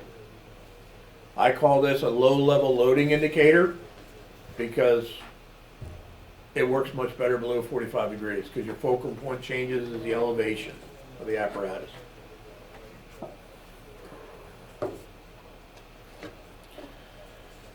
Then you have your water tower rescue mode switch. With the aerial device fully retracted, you can switch this toggle and successfully reposition your monitor to be secured either to the tip of the aerial, which is the water tower mode, or be secured on the end of the mid, which is the rescue mode. The rescue mode allows you to carry the monitor in such a position that you can get the ladder lower and closer to your objective to rescue an individual out of a window or something like that and not worry about destroying a $15,000 monitor. Okay? Yes, you can flow the waterway in the rescue mode. Alright? It will be down below you. The nice thing about it is if it's in the rescue mode, you fog out the saber jet and you're above where you're trying to make cooling or suppression, getting somebody out of windows. All right, that's the only benefit of doing it that way. If we want to change it from the water tower to rescue mode or rescue mode to water tower, first and foremost, the ladder must be fully retracted. So at that point, here's a toggle switch. You must engage and maintain it. It says retraction override. As I said earlier, you can extend and retract the aerial all day long. But in order to get the aerial device to full retraction, you must hold this switch right here, then pull this lever back and get it to come to full retraction. Once it's at full retraction, you flip the toggle switch from one position to the next. The light on that toggle will go out in the position it's in, come on in the position you're going into, and then there is an extend override. Meaning you can't extend it for 15 seconds. So during that transition point, this function will not work for 15 seconds. So we're up there a minute later and it's still not this extend because we got a problem with one of the targets up there. First thing you do is you verify that it is in fact in one position or the next. Walk out to the end and look at the dogs. Then you can choose to open up this console, and this is right at your knees, okay, underneath those controls. Lift up on this toggle switch and maintain it. It's a momentary switch. Extend it out, do what you got to do, and when you're done, retract it back, put it away, get it repaired. Okay? But there is a 15-second delay from the time the light comes on until it lets you extend. That way it's fully engaged and you don't charge the pipe, turning it into a projectile. Then to the left, and then by the way, you have to use this retraction override all the time. If you do not use this retraction override and you retract the aerial back till it stops and put it in the cradle, your ladder will be 6 to 8 feet longer, which could be somewhat of a concern. Especially if you pull in the back apparatus bay door over in the Jeff Street or Jeff Boulevard, and the front door is closed and you want to hit your marks on the floor. So you're one of them drivers that looks out the window at the marks, and you hit your mark and you hear a crunch right through the front door. Okay? Or you pull too far out in an intersection, a truck goes by and takes the tip of the ladder off. Not a good day for you. There's a simple solution to that. When the aerial is fully retracted, you get yourself some whatever color Scotch light you want, with the exception of red. And to the right of the console, over top of the handrail of the ladder, you make a 1 inch or 2 inch wide tape stripe. Try and tape the ladder sections together. Okay? Then take a knife and clip it, tape it down over the sides, and anybody who runs the truck, you tell them you don't put the aerial in the cradle unless those 3 tapes are lined up. Once they get used to it, it becomes automatic, and then tape's not necessary. Okay? It's just a little thing that'll help you in the long run. Because I have actually seen these trucks being driven around extended out. Which, it's like, you didn't retract that thing the whole way. And the driver said, yeah, I did. I said, no, you didn't. Set it up and do it. And then he did, oh, yeah, okay. You're right. So, anyway. Plus, after operations, we're always supposed to do a 360 of your truck anyways, which we can look above, make sure that you're retracted. Okay, so department policy is your 360. But if they aren't really looking upstairs, it could be missed. I agree. So, yes, sir. There's been confusion in the past of ladder retraction and storage. I've heard the rungs have to be aligned when storing the ladder, and then I've heard the ladder has to be fully retracted regardless of rung alignment when stored. I take it from what you're saying is that it's fully retracted, and that's the proper way to store it for driving purposes. It's the proper way to store any aerial fully retracted. Okay, perfect, thank you. And then the nozzle position, fully retracted, does it matter what position it's in? It has to be up It does. because you put an auto stow on it, Right. and you will not be able to put it in the cradle unless it's stowed in the home position. It won't let you do it. All right, good. Yeah, I didn't get to that portion of the console, but we'll be there shortly. All right. So everybody's good with the retraction override? Okay, Has to be used all the time, all the time. all the time. Now, you can extend or retract it, like I said, all day long until you want to come to full retraction. You don't need to switch. Once you come to full retraction and it stops, you can engage the switch and bring it back. Then you up here in the left-hand corner, you have your monitor control. Stream state, left, right, up, and down. There is a duplicate display up at the tip. Or I should say a duplicate control in a box up at the tip. So you can operate from either position. Then you also have the little orange remote control box, about like this, in the cab, that you can operate the monitor, but there is no auto stow switch on it. Okay. So you still have to go to the console to stow it.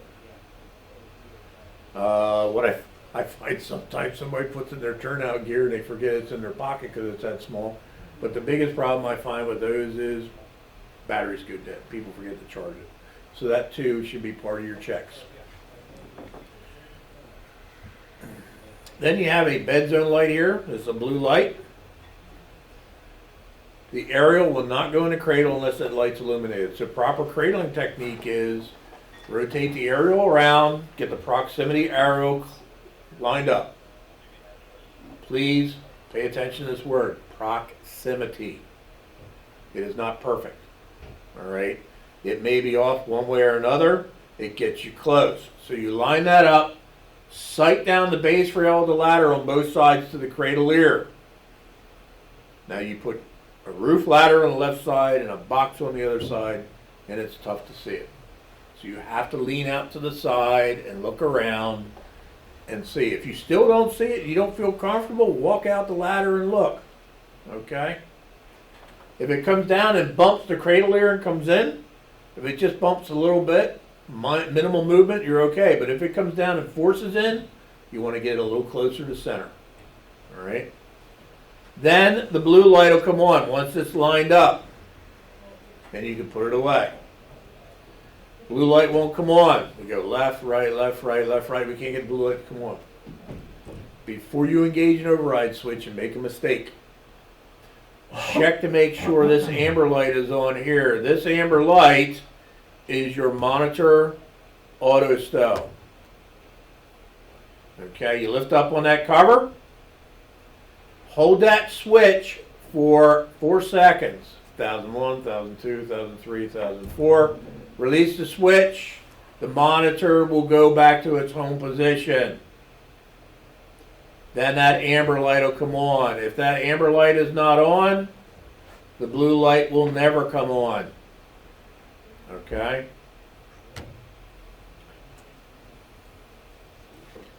So the amber light's on, the blue light's coming on, we're good to go. The blue light won't come on because the target underneath the turntable got goonied up. Then you open up your console door. Before you do this, walk out the ladder and make sure it's lined up with the cradle, number one. Number two, make sure there is nothing underneath the ladder that will be destroyed when you override it. Because if you don't verify it's lined up with the cradle and you just engage the switch and run it down, you will crush everything underneath that ladder, including the cab. Then, of course, the letterhead starts Dear Chief. All right? So, keep that in mind. Once you verified that it's lined up and it should go, you lift up on this switch and maintain it. Engage the lower function, put it down in the cradle, and you're done, and put the truck out of service. Okay? Here's another scenario that a lot of people get hung up on too. We didn't operate the nozzle, so why do we have to auto stow it? Well, driving around these roads, That thing has a tendency to bounce, and all it has to do is move 1/8 of an inch, and it's off the target. So therefore, you got to auto stop. Okay? Even though you didn't use it. So verify the amber light's on before we do anything else. Did that answer your question? Does the nozzle have to be in fog or stream? No, sir. All right, either one. Never. It is programmed to come back to whatever position was originally programmed on. Rung alignment light. Green light comes on and off as you extend and retract it for rung alignment.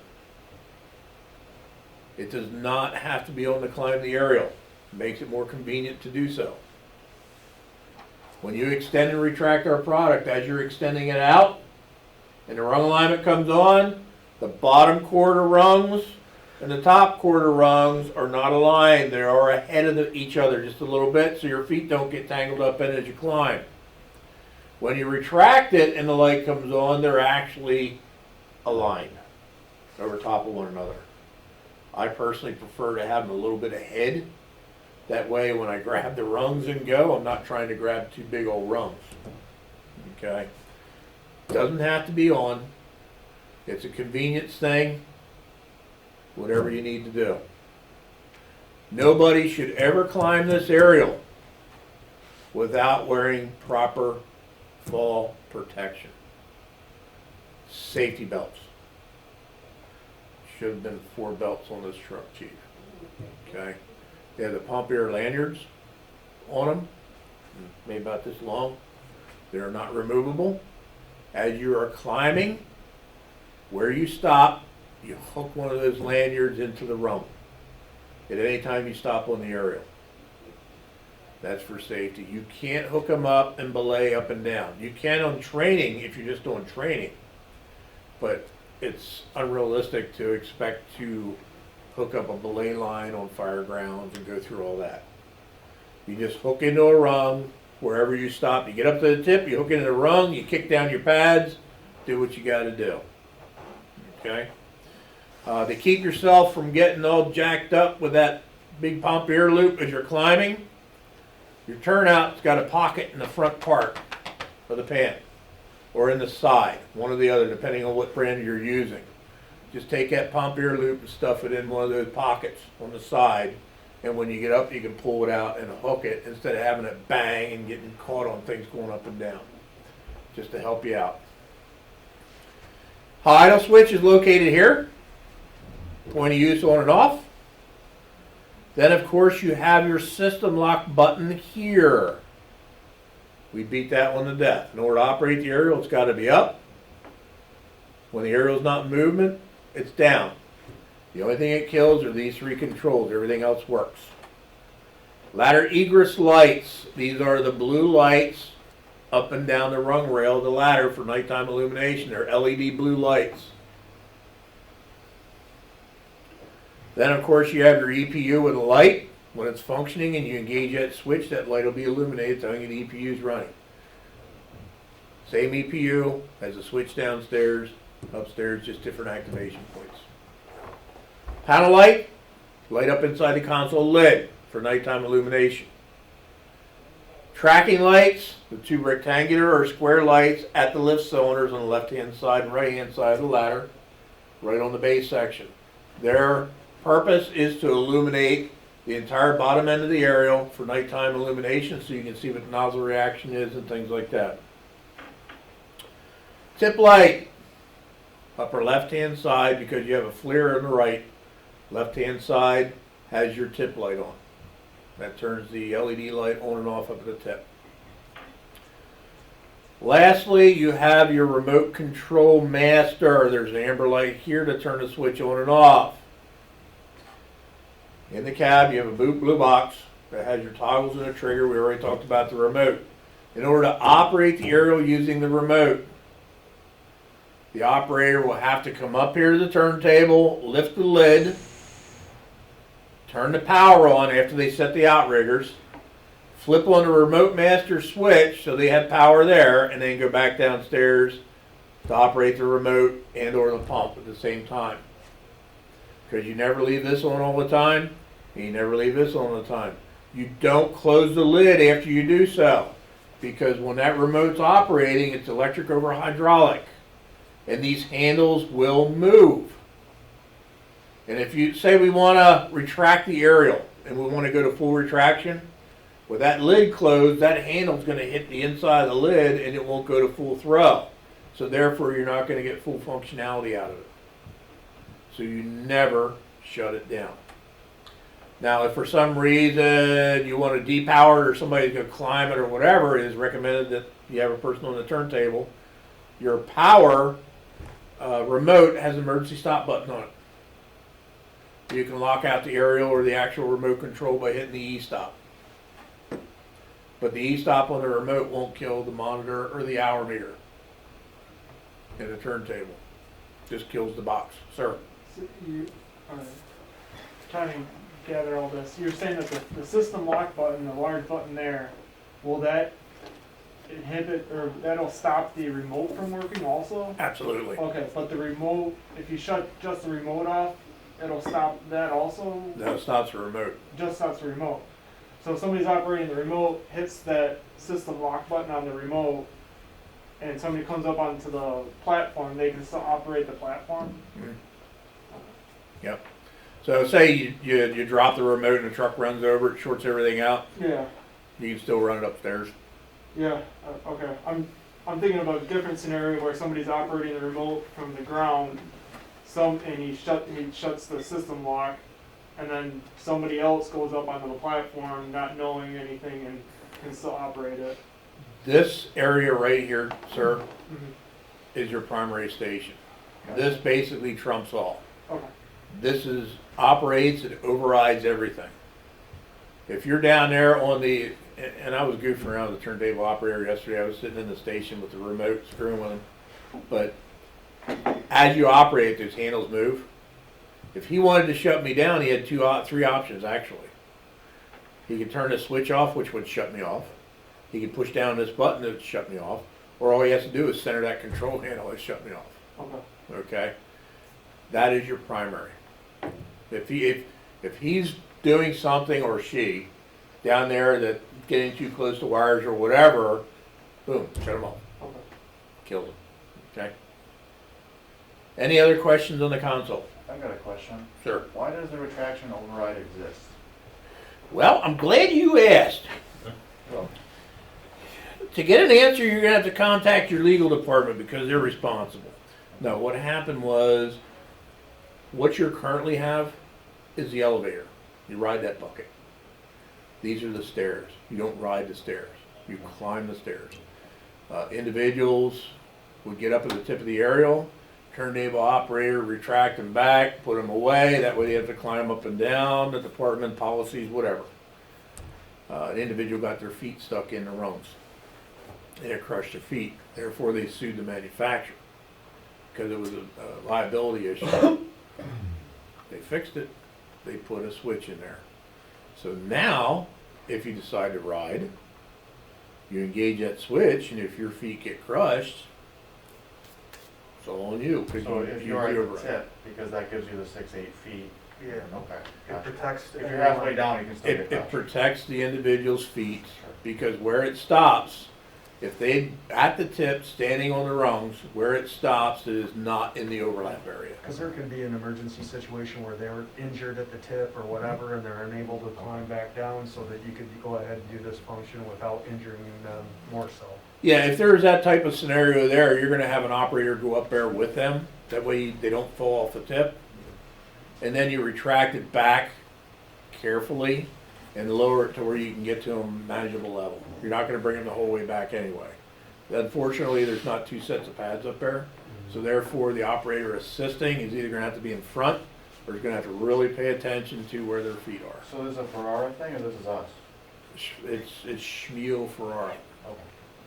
And you're going to start seeing it on LTC, LTIs because they're owned by Rev now too. They're going to change a lot of that stuff around. Okay. Yes, sir.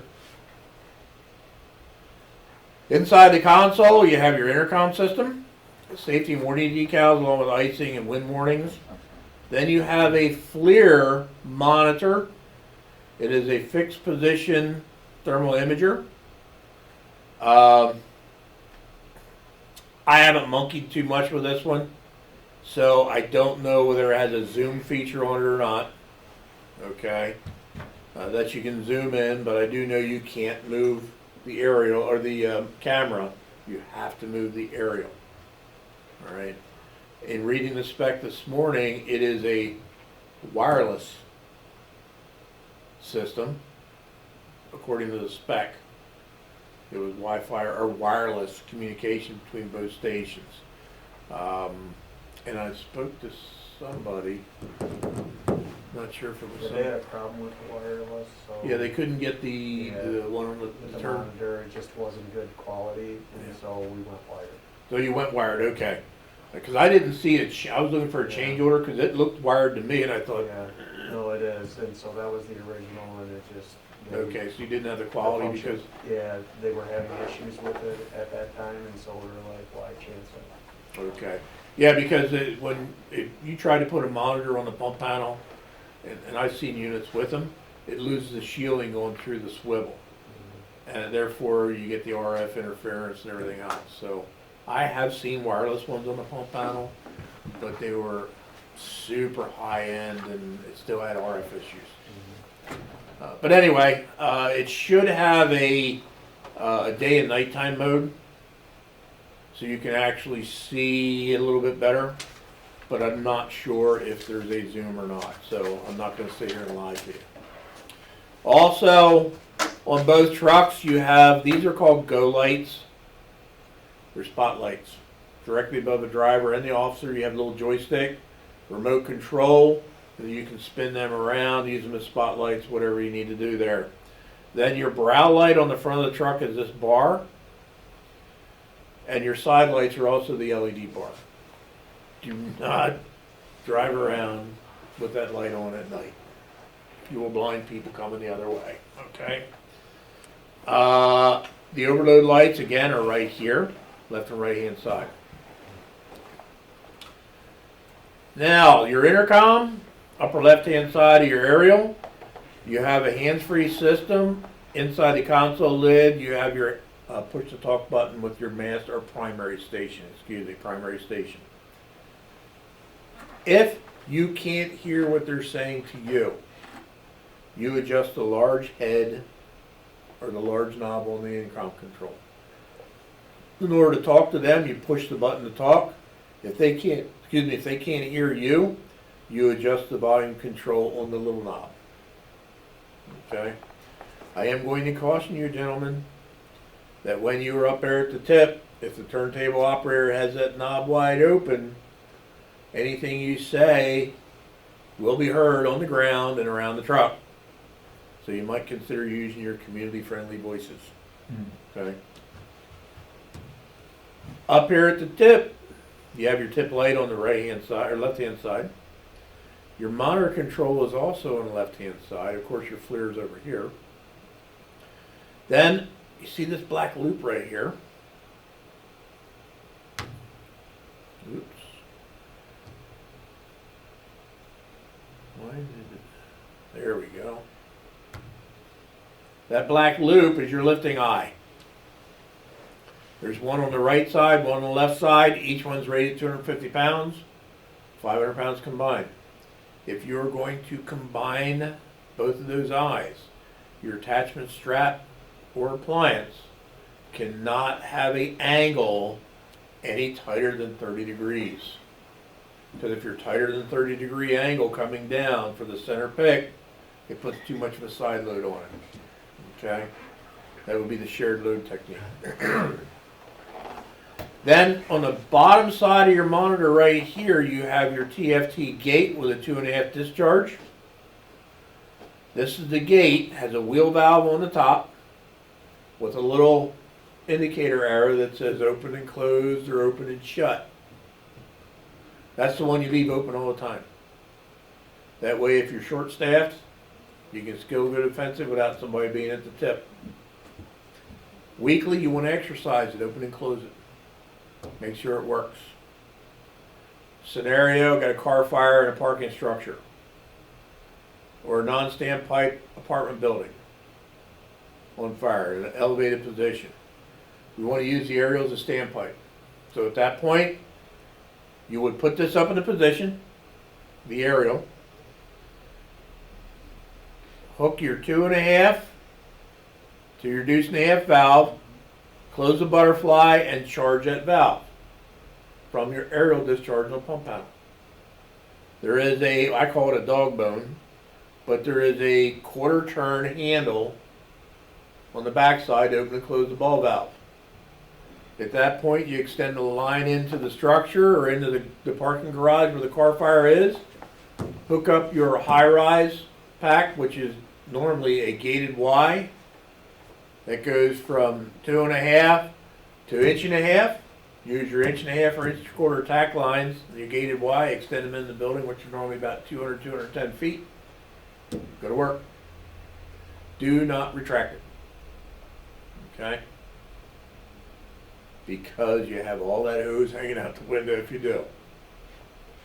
So you can use it as an elevated master stream, a standpipe point of egress, because now it's at the window, so it's a fixed point of egress for people to escape, and you're still using it for suppression.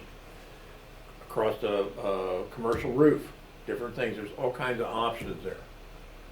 When you're finished operating, of course, shut down your aerial discharge on the pump panel, pull the drain in the back, put that back to its normal condition after you take the hose off of it and so forth, grease the pipe, and we're done. That one switch they had on the platform, it said rescue or monitor? Rescue or water tower? Water tower. Does that affect the position of that 2.5 inch connection? No. Okay. Well, yeah, it does. I'm sorry, yes it does.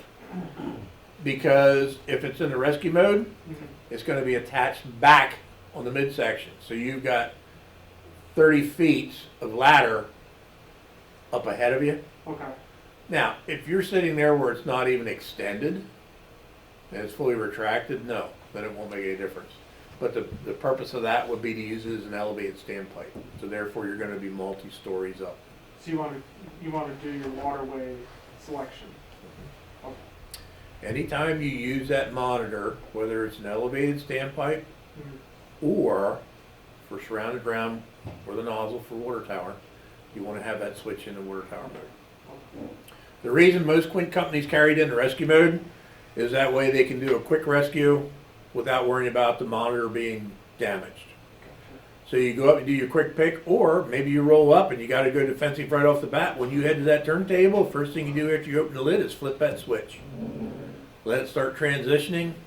You can start raising it out of the cradle while it's transitioning, rotating it, then extending it. By the time you get to that, it better be secured. How long does that take? 15 seconds after the light comes on. So As the far as original ones were manual. Yeah, the other ones, you had to walk out to the end and Right. shift them. And of course, the P company used to require you to have the ladder in the cradle. That way you didn't fall off the ladder. Right. This is a patented system, because I remember when I was at LTI, we put something similar to this on a truck, Yeah. and we got sued Right. by Schmiel because it was patented. Right. So it has to be a lever either at the actuator or remotely, but it has to be at the tip. It can't be anything from the turntable. It's a great function because it's just a one-person operation from the turntable Yep. as opposed to other manufacturers. And you don't have to worry about the pin that we used to drop in way back when, because somebody didn't shove the pin the whole way down and extend it. Now we wipe out all the rungs over top of it and things like that. So Exactly. Yeah, because there was no sensor to say that it was completely locked or not. a lot of operator error. You know. Yeah. Okay, the hour meter inside the console. We already talked about that. When you open the door, that's where you're going to see that. Then lastly, inside the turntable console, you got two knobs. These are for the rotation inhibit system. In the event that the targets fail inside the swivel for the rotation inhibit system, it won't let you put it in the cradle. You can choose to open the door, follow the instructions on the knob, which is a twist and pull and maintain, rotating it in the direction you want it to go in. Gentlemen, there is nobody in here that's smarter than our Imagineers. So therefore, if it will not physically go over the short set side, because you're short set, you don't use the override to go there. It doesn't matter whether you're 6 inches of full deployment or straight down in the pocket. If the rotation inhibit system keeps you from going to the short set side, you don't go there. Give you a scenario. Officer side short jacked, engineer side's objective or working side. We rotate the aerial around to put it away in the cradle. Instead of going to noon to put it away, it stops at 11 o'clock because it thinks that we're already at noon. The target's goofed up in the turntable. First thing you do is make sure you raise the aerial out of the cradle or above, I shouldn't say out of the cradle, or above 15 degrees in elevation. Make sure the ladder is above 15 degrees in elevation. That eliminates the body avoidance system. Because if you're below 15, the body avoidance system may shut you down. So once you're above, come back out of the stop area, bring it back. If it still stops at 11 o'clock, then you can open up the console door, and because we're rotating to the right, we engage the right function or the right valve that are not labeled left or right. We want to make you have to work for it, okay? Pull, twist, and maintain, rotating around, lining up with the cradle, put it away. If you have to use that to put it away, put short jacking out of service, all right, until it's fixed. Other than that, you leave that alone. Weekly, when you do your inspections, gentlemen, open up this door not only to log the hours, but to check for hydraulic leaks and things like that. Make sure there's no oil laying in there. That is not a storage compartment here on the bottom either, so don't put extra gloves, hoods, things like that in there. Pump panel. It's the big goes in, goes out. There's a big hole down here. The clear liquid goes in the hole, goes out the little holes. Okay? 2,000 gallon a minute, Hale Q Max. All right, guys? You have a Foam Pro 2002 system we're going to talk about. We're going to talk about the aerial discharge. We're going to talk about the inlet outlet, which we've already done. Then we're going to talk about the pump boss. You have 2 large diameters on here, gentlemen. That's indicated by the large wheel. If it's over 3 inches in size, it has to be slow open and close. So therefore, this trident valve here is the officer side large diameter discharge, LDH. Believe that you put a 4-inch valve in there, didn't you? I believe it was. The aerial discharge is like a 4.5 inch valve. Either way, the aerial discharge valve weighs about 85 pounds. I mean, it's a monster. Slow open and close. It can't open any faster than 3 seconds, and it can't take any longer than 5 seconds to go full open. So, your pump boss. It's a pretty cool deal. Works out real well. When you come back to the pump panel, after the pump's engaged, and you're going to flow hand lines, things like that, push the pressure button. So now the pressure governor takes over. As you turn this knob, you will see this display change. Unlike the other ones where you had the push button, you had to wait for it to go and tell you what the pressures are. As you turn this knob, you can actually, say you want 150 psi on that line, spin it till you say 150, it'll gradually ramp to it. Okay? Or whatever pressure you want. In the RPM mode, all it's going to do is change the RPMs here.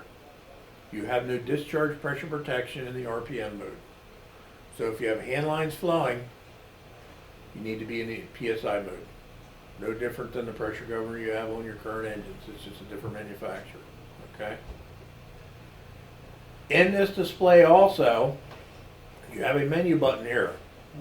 Every time you push that menu button, this display will change to oil pressure, water temperature, trans temperature, battery voltage. It'll give you your intake pressure relief setting, discharge pressure relief setting. You also see pump hours, as far as your fire pump hours for maintenance and things like that through that display. Push it till you see what you want to see. Let go of the button. Wait a few seconds, it'll go back to its normal display. Is there a gallons per minute display? Pardon me? A gallons per minute? Is there a gallons per minute display? No, sir. That's a flow meter. And you have 2 of those on this truck. And that's a digital throttle, not a mechanical. That's just a digital, electronic. It's Pressure designed to governor look like throttle. the old school, but it's not. No. Actually, the old school ones, they're still digital too. Because all it is behind that red knob with the red button with the black knob behind it is a potentiometer with wires sticking out of it. There is no cables anymore ever.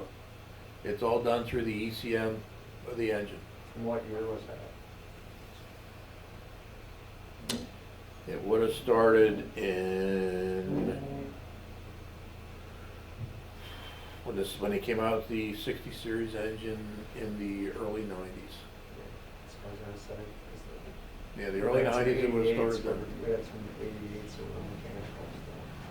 Well, I like the mechanicals. The only problem you have with the mechanicals was the cable would get a little stiff on you, and all you had to do is shoot some lube down that sleeve and you're good to go, you know. But everything's electronic now. So when you turn that knob, all you're really doing is increasing, decreasing pulse signals. Okay? The downside, this pressure governor craps out, your pump's out of service. Because there is no backup at all. You can't go in the cab, put your foot on the throttle like you could old days, and run the RPMs up and still run the truck. Okay? Now I'm dating myself. The snow on the roof show. But, I mean, you can't do that. So it either works or it doesn't. Do you know how much those cost? Just off the top of your head? The pressure governors, no, I do not. Okay. I try not to know that stuff. To be honest with you. We have very little trouble with these. The trouble we've had with these are primarily where water has gotten in behind the display. UV sensitive, or the knobs have fallen off. Because there's a set screw on the side of the knob that if it's not checked every now and again, backs out and the knob comes off. Other than that, I mean, they're pretty bulletproof. They really are. You have a check engine, stop engine light here. Silence button. Silence button basically is to silence the alarm on this in the event that you're doing equipment checks or things like that, and you just had the battery on and you get a low voltage alarm, or a low oil pressure alarm, things like that, or you have overheated it and you didn't want that alarm to scream at you because you're trying to get it cooled down. That's what that's for. Throttle ready. Green light means you're ready to go, pumps engaged, so forth. You have a preset on here, as you should on your other pressure governor. There are 2 presets, one for pressure, one for RPM. The preset can be used, I'll tell you a little secret. Say we want to pump our hand lines at a certain pressure for flow or for foam versus water. That shouldn't be the case anymore, but you do. So you need 2 presets. You can set one in pressure for initial tack lines, that when you come back and you hit the pressure button, hit the preset, it'll automatically ramp to that. So say our 1.5 inch or 1 3/4, we want to set at 120, 125, depending on nozzles and so forth for initial tack. We set that at 125. When we come back, we hit that button, ramps to 125, we go to work. We want to set our 1.5 at 80. All right. Well, you don't want to hit that pressure with the 1.5 at 80. So we want to do that one at 80. All right. Move to RPM. Set that one at 80 to RPM. That way it's set. So if you're going to go big fire, big water, no longer 1.5 inches, we're going to go 1.5 in service right off the bat. At that point, we go to RPM, hit the preset, let it ramp. Then push the pressure button one time, turn the knob 2 clicks to the right so you see the pressure change a few pounds, back it off. Now the pressure governor is taking over for that line. Okay? You make a mistake setting the truck up. We started out in the RPM mode. We never changed it back over. Or we start drafting an RPM, because that's what you need to do. When you draft an RPM, or rural water supply or coming off of your tank. You always come off initially in RPM till you get discharge pressure set up, then you change over to pressure. So at that point, we got our hand lines going, we're drafting, and it's still in the RPM mode, so my firefighters on the hand line don't have any discharge pressure protection. All I need to do, instead of shutting down the operation and starting over, is push the pressure button, make sure it's illuminated, turn this knob so I make a change in the display for pressure setting, back it down to where it needs to be again, and you're done. Say we have 2 inch and 3/4 lines off, they're both pumping at 125. Somebody shuts one down in the pressure mode, the most they're going to see is about a 3 to 4 pound spike, and it'll gradually decrease. If it's in the RPM mode, whatever they're getting off of this one, it's going to that one. Okay? Mr. Toad's Wild Ride. All right? So, very simple system to operate. So you were saying with pump bus, it's always gonna default to RPM when you first turn the No. rig on? No, okay. No. What I'm saying is your operators need to verify it's in the pressure mode regardless. Okay, And they need to pick and choose.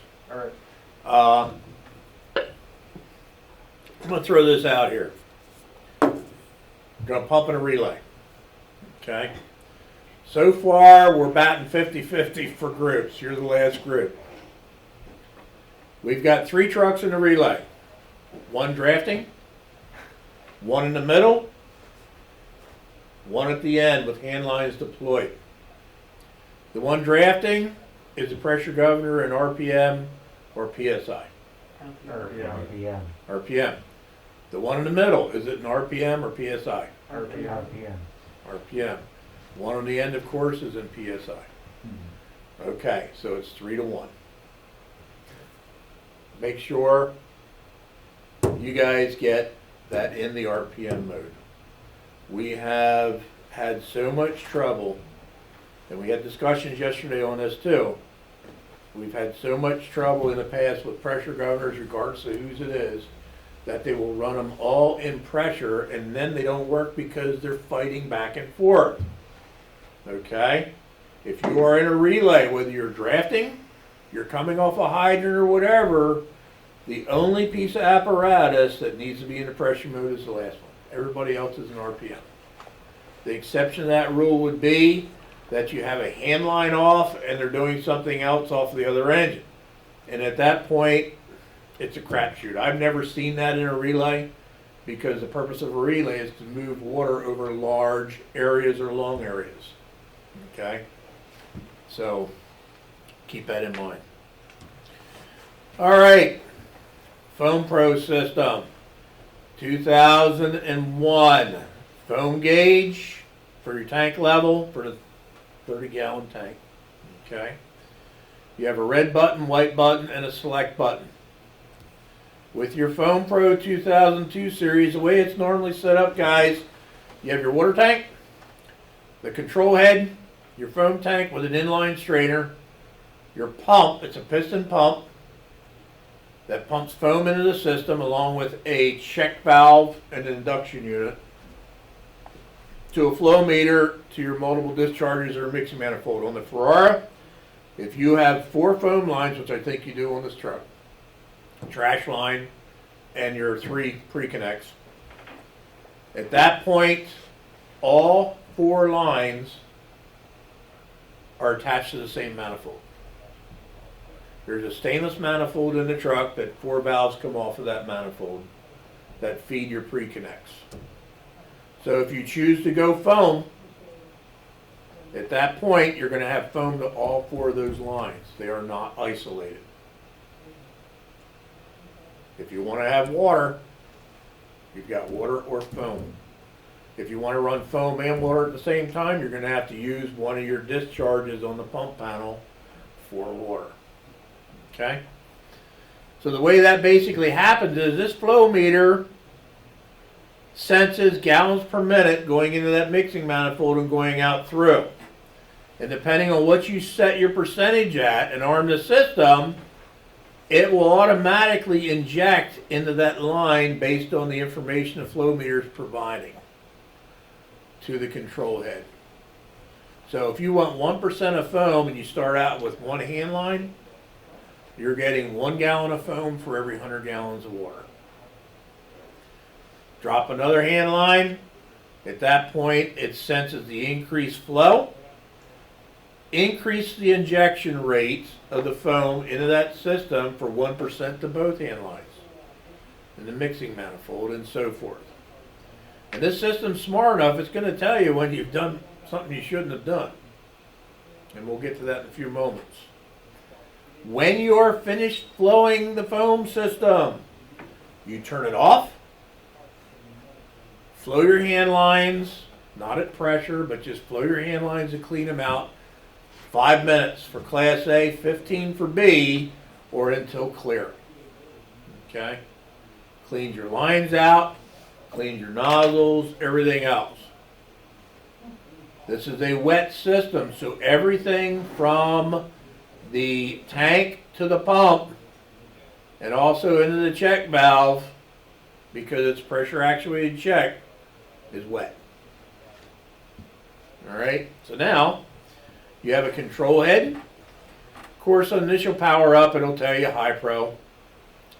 Then the system enters a flow mode and a standby.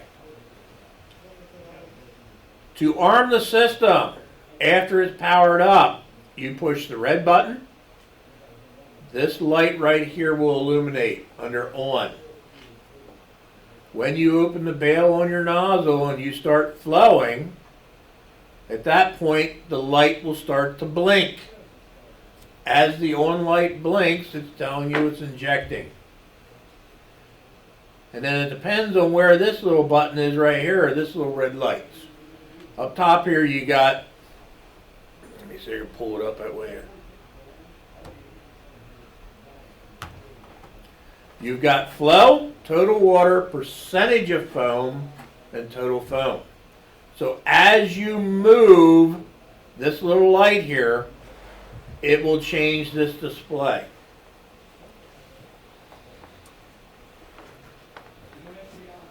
With the system not armed, in other words, that light's not on, and you power up the system, it operates as an independent flow meter.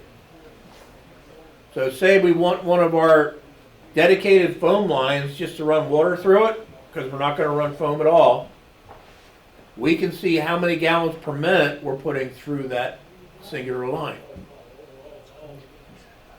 Now you push the white button again and move that dot to total water. At that point, it will tell you the total water that you put through the manifold, not the line. So if you've got multiple lines going, it's going to tell you, number one, flow, total flow through all lines. Then, how much water you put total through the manifold during that job. So if we got 2 lines running and we got 280 gallons a minute, that's divided by 2, what we're getting from each line. As you shut a line down, of course, your flow reduces and it will change the number. And then this one tells you the exact amount that went through there. Now also, when you shut the pump off, de-energize the module and everything, it zeroes this out. So you can't say, all right, well, you know, we put 250,000 gallons through this thing, you know, so we have to report it back to whatever agencies need to know that. When you push the white button and go to percentage of foam, you will see PA, meaning percentage of A. Then you will see the default number. Default on the Foam Pro 2002 system is normally 0.0 or 0.5, half a percent. That's Class A. Class B for a dual tank system is normally 1.0. Push the button again. After the foam operation, it changes to total foam and it tells you how many gallons of foam you've used during that operation. As far as the injection mode, say you want to change your percentage and it's in the percentage of injection mode, we want to go to 1%, we want to go 3/4, we want to go to 0.1. You push the up and down arrow, which will change this number to whatever percentage you want. So you want to try and do 3%. It's a lot of foam. Okay. Change it till you see 3.0.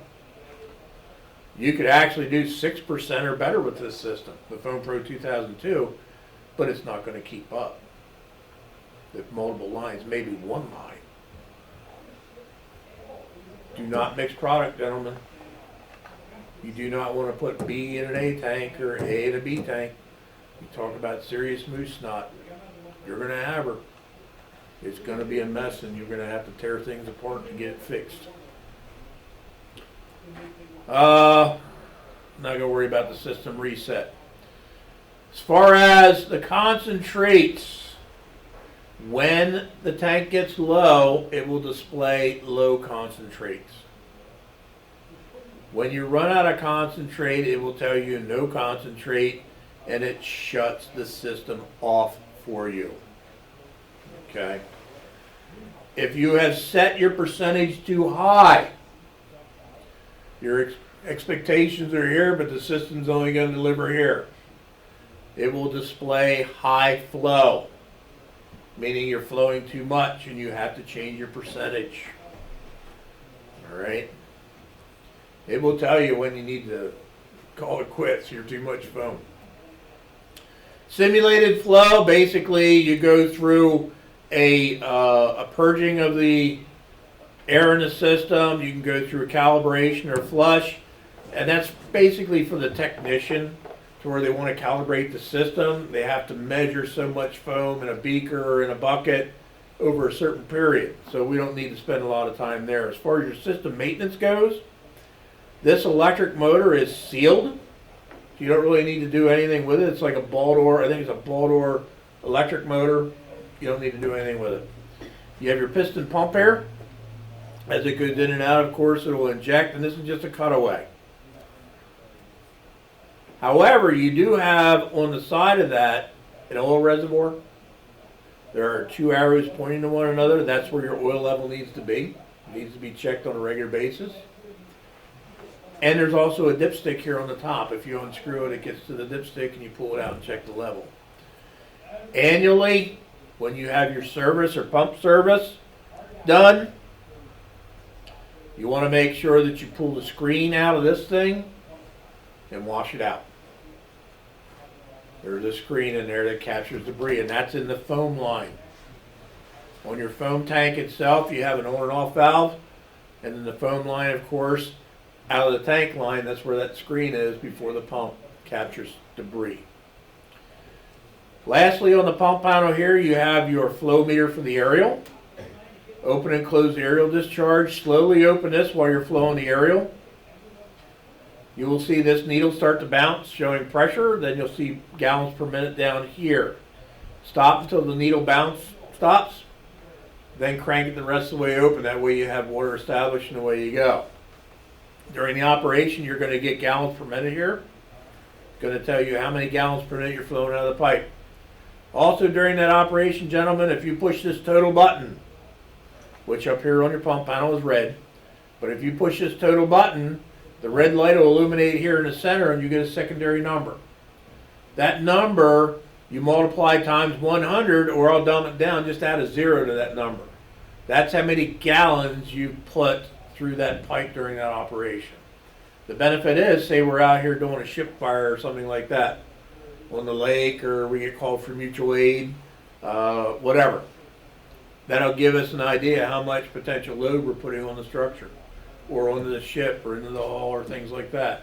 Because you take that number at that point, then multiply it times 8 pounds per gallon. Okay? Push the total button again, it goes right back to gallons per minute. Good to go. Shut the truck off, zeroes it out. That is only for the aerial. If you're flowing a hand line up there for an elevated standpipe, it'll give you gallons per minute through that line. All right. Then, of course, to the left of this, you have your waterway inlet outlet toggle. That's the one we talked quite extensively about. That's where you switch it. Waterway drain, the T-handle's in the back. Maintenance, again, this is the thing you'll see in the manual for your greasing, the diagram, and then, of course, your location, grade 2, MPG, and so forth. It's all laid out there. Any questions?